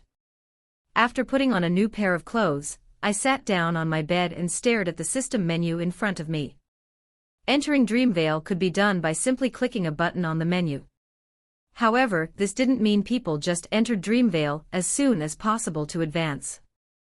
The survival rate for those entering Dreamvale, while their body was not sufficiently prepared, was less than 1%. For those adequately equipped, it's above 95%. This is primarily due to the royal family allowing all awakened, no matter wealth or status, to attend hero academies for free. It's scary how a simple button on your system menu can lead to your death. There was no need for any further preparation. When entering Dreamvale as an E rank, you are allowed to bring one item with you, and for me, my evident and only choice was my school-supplied daggers, which counted as one item. Acquiring any other powerful weapons would be impossible at my current level, as they were all in the hands of powerful villains or dormant in some dangerous areas. Are you ready to enter Dreamvale? Y/N. After tapping the yes button, I felt the space around me distort. Various pieces of glass surrounded me in a pitch-black void, each with its own tiny world.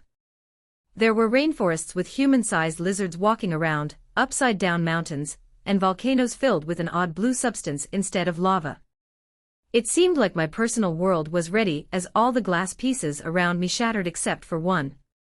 Reaching my hand, I touched the rough surface of the glass. Instantly, my surroundings distorted and changed once again. After a few moments, I reopened my eyes, only to shut them immediately after. The sun. It was similar to that feeling you feel when you go outside after watching a 3-hour-long movie in a dark theater. I had gone from seeing a pitch-black void to looking directly into the sun. With my eyes still closed, I attempted to move my arms to grab the daggers that were placed in my hoodie pocket, however, my arm didn't budge an inch. After attempting to move other parts of my body unsuccessfully, I felt a weird sensation envelop me. That was when I realized I was moving. I wasn't moving forward or backward, I was moving up and down. Succumbing to the confusion and frustration from being unable to move or stand up, I slowly opened my eyes. In front of me lay an ocean. There were no pieces of land within my eyesight. Just blue everywhere. Turning around, I saw sails blowing in the wind and a boat mast. I surveyed my surroundings and saw around 10 people, each equipped with a machete. The people wore shabby and torn clothes, resembling beggars, and they seemed to not care about their appearance as their beards were dirty and messy. Upon seeing them, only one word popped into my mind. Pirates. Interrupting my observation, a loud voice sounded from my side. Captain, the feller is awake. The loud sound of metal hitting wood entered my ears, and a figure straight out of a Hollywood pirate movie entered my vision. A man with a white beard and a black pirate tricorn hat walked up a set of stairs and neared me. In his hand was a longsword, and on his right shoulder sat a lively parrot. Glancing at me for a second, the captain responded. Throw him in the cell. Instantly, my body was lifted, and the 2 pirates beside me walked behind me before lifting me like a dumbbell. Unable to do anything due to the ropes tied around my arms and legs, I accepted it and used the time to continue surveying my surroundings. Besides the captain, I could see 10 pirates on the ship's deck and one sitting on the crow's nest without any vision aid like a telescope. None of them seemed to be awakened, but each one of them seemed adequately skilled with the machete. Unlike the typical pirate stereotypes, none of them were drinking beer or slacking off as they all seemed focused on whatever task they were carrying out. What kind of captain could get pirates to work like this? As my body descended downwards under the ship's surface, I patiently waited until the 2 carrying me finally came to a stop. My feet slumped to the floor as one of them let go of me and opened a door. After the door was wide open, the other threw me like a baseball into the room. Unable to stand up due to the restraints, I laid on the cold wood floor until I heard 2 pirates' footsteps disappear. The only thing in this room was me. There was no furniture, food, or even a toilet. On the door, there was only a slight hole that was big enough for my hand to pass through. The mission was pretty apparent to me. Escape. Escape where to? I had no idea, but I still knew what to do. Thankfully, the pirates had done a poor job of searching for me, so my pair of daggers was still in my hoodie pocket. Opening my mouth, I leaned down and bit into the ropes that were restraining my arms. I could feel my teeth aching and breaking down with every bite, but my body here was unrelated to my physical body, so I paid no attention. Finally, the rope's strength seemed to have deteriorated, so I wiggled around my arms. Seeing that the rope was weak enough, I wiggled my right hand into my hand pocket until I felt the cold, steel dagger. Grabbing it, I carefully maneuvered it out of my pocket and placed its hilt into my mouth. Tilting downwards, I cut down all the ropes on my arms, freeing them. Taking the dagger out of my mouth, I freed my legs and walked towards the door. I had no idea how long it would take for the pirates to check up on me, so I immediately assumed a ready position and stood beside the door with my daggers tilted. After a minute of standing in that position, I relaxed my posture and began to sit down. 10 mundane humans shouldn't be that hard to take down. However, the real problem was the captain. I had no gauge on his strength, so he was a complete unknown. Snapping me out of my thoughts, the sound of footsteps descending entered my room through the hole in the door. Instantly, I assumed a ready position and awaited the door's opening. It would be impossible for the pirate to see me through the window in the door, so he would have to open the door to check on me. After a moment, the door slowly creaked open, revealing the pirate's body. The pirate's head peeked into the room as he glanced around it. His gaze slowly paused on the torn ropes. Wadash! Immediately, I grabbed him with my hand and pulled him into my room. The door slammed shut and the pirate was in the room alone with me. Before he could react, I placed my right dagger to his neck and said, "Make a noise and you die." The pirate fearfully nodded his head, so I searched his body for a moment, but to my surprise, there was nothing. "How did you get in the room?" "T the K key I is O on the OU outside." This idiot had left the key outside. Leaving the pirate in the corner of the room, I walked to the door and attempted to open it, but it did not budge an inch. How the hell did these pirates have auto-locking technology? Tearing a hole in the door and my daggers would alert the entire ship of my escape, so my only other option was to wait for another pirate. Walking back to the corner, I continued with my interrogation. Who is your captain? He's Captain Sparrow, or J. Jack S. Sparrow. I was right, this guy did come straight out of Hollywood. After removing my dagger from his throat, I continued with the interrogation. It was really annoying to hear this guy spasm every time he spoke, and I doubted he would dare to try anything. Tell me about his strength. He's T2ST strong, you can't beat him. Have you seen him fight? No one has ever survived to see him fight. He killed everyone who witnessed his fight with the previous captain. Interrupting our peaceful conversation, a loud voice yelled. Hey Graham, everything all right down there? My dagger instantly appeared next to the pirate's neck, and I nodded my head. Quivering, the pirate spoke up. Everything is fine, he just needed some punishment. Don't have too much fun, Graham. You know Captain needs him alive.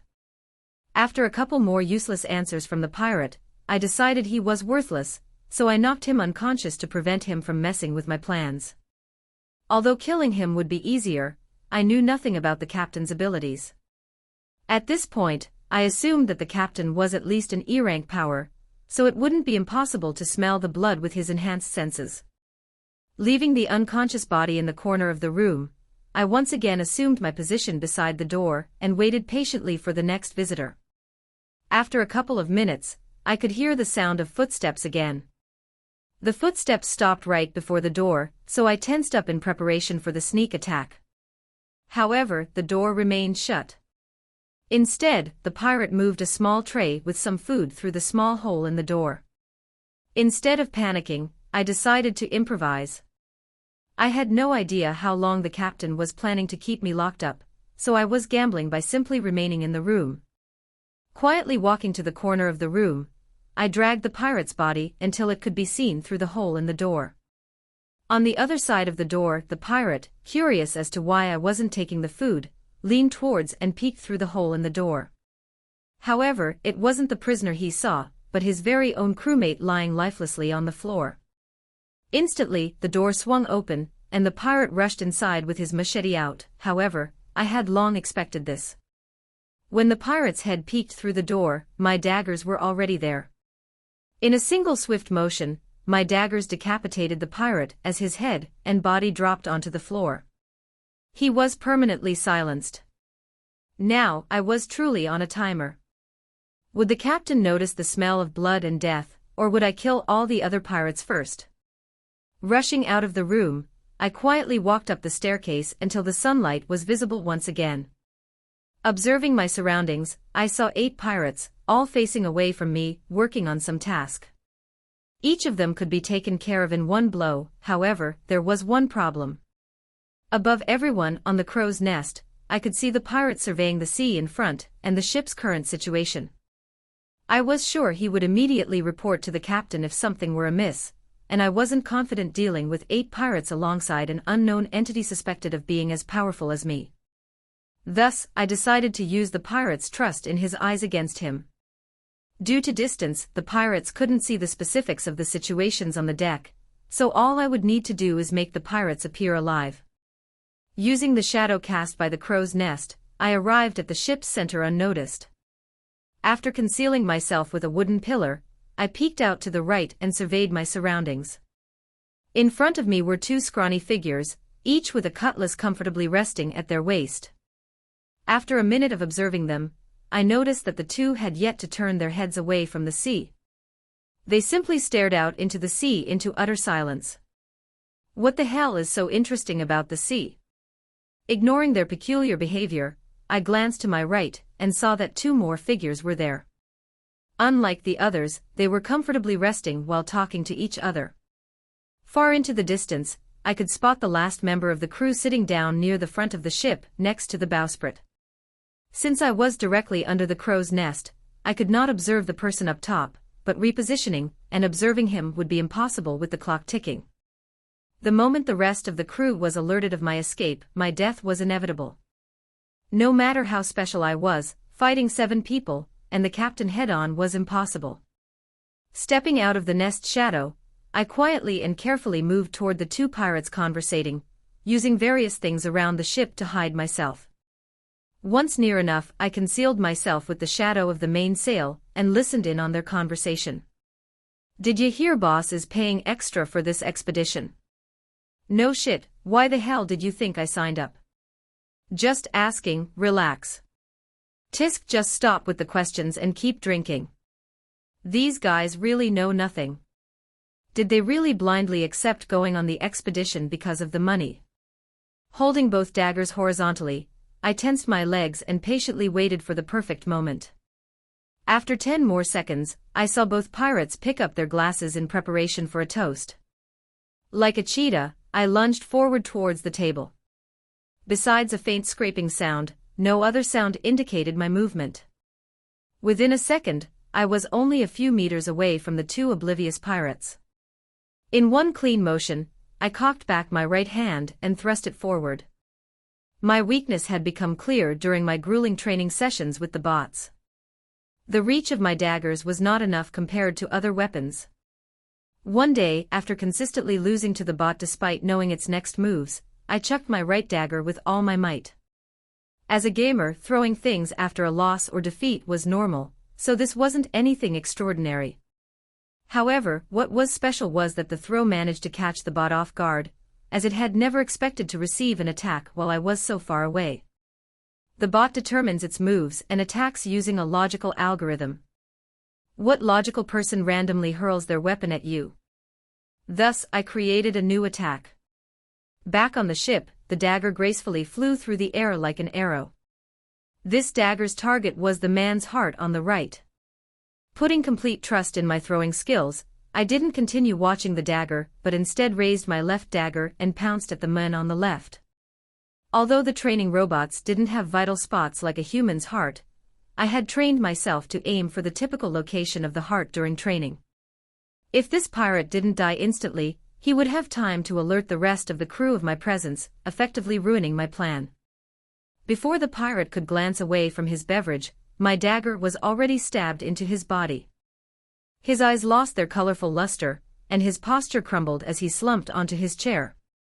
A simple attack like this wouldn't be able to kill an awakened, but thankfully, I had confirmed that the crew were all mundane humans. The wound left by my dagger was too small to be noticed by the surveyor up on the crow's nest, so a sigh of relief escaped my mouth. However, the sigh almost re-entered my mouth when I turned to face the other pirate. He was breathing, he wasn't dead. But then, why are his eyes closed? God damn it, Jace, did you throw your glass at me? It got into my eye. After looking at the floor covered with shards of glass, I quickly realized the situation. My dagger hadn't missed his heart, but in a stroke of luck, the man had placed his cup right in front of his heart. The dagger broke the cup, and the broken glass went into the man's eye, blinding him. Is this what they call equilibrium? He's lucky because he didn't die from the throw, but unlucky because he was blinded and not able to realize the situation. Not knowing whether to thank the gods for luck or not, I grabbed my right dagger from the floor and stabbed it into the pirate's heart.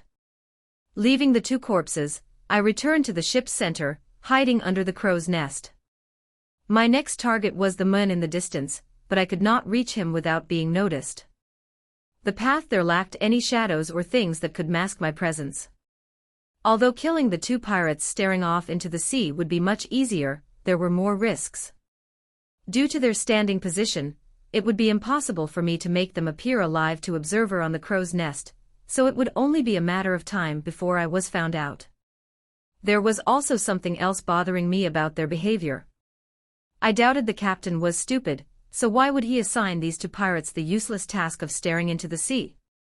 Attacking them seemed to be a bad decision. It might have been my hunch or gut feeling, but then again, what was I without those feelings? Wasn't my ability to analyze and predict my opponent's moves just a hunch as well? I was fully trusting my ability to foresee their moves, so why should I not also trust my hunch now? Since the two pirates were facing the sea, the other pirate was a distance away, and the observer was directly above me, I could move around somewhat freely. After climbing the ship's roping, I surveyed my surroundings from a higher height, and noticed something that could help me. A rope connected the sails on the ship, so I could walk the rope to reach the opposite side of the ship where the lone pirate sat. Of course, there was the risk of being spotted, but using the rope seemed to be my only option. Not wasting any more time, I placed both my feet on the rope and stabilized myself before continuing. Like a tightrope walker in a circus, I slowly moved my right foot forward, then my left, and repeated that motion until I finally reached the end. Stepping onto a wood plank right below the sail, I immediately looked down at the ship and saw the lone pirate sitting almost directly below me. Readying my daggers, I gracefully leaped off the wooden plank and landed on the ship deck. Shocked by the sudden noise behind him, the pirate turned around, but by then, it was already too late, my dagger was already embedded in his body.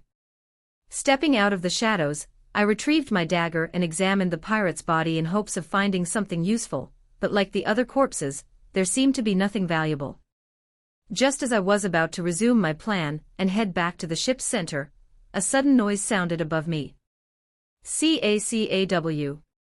Immediately tilting my head upward, a feeling of dread overwhelmed me as I noticed the source was not just an ordinary bird but the captain's parrot.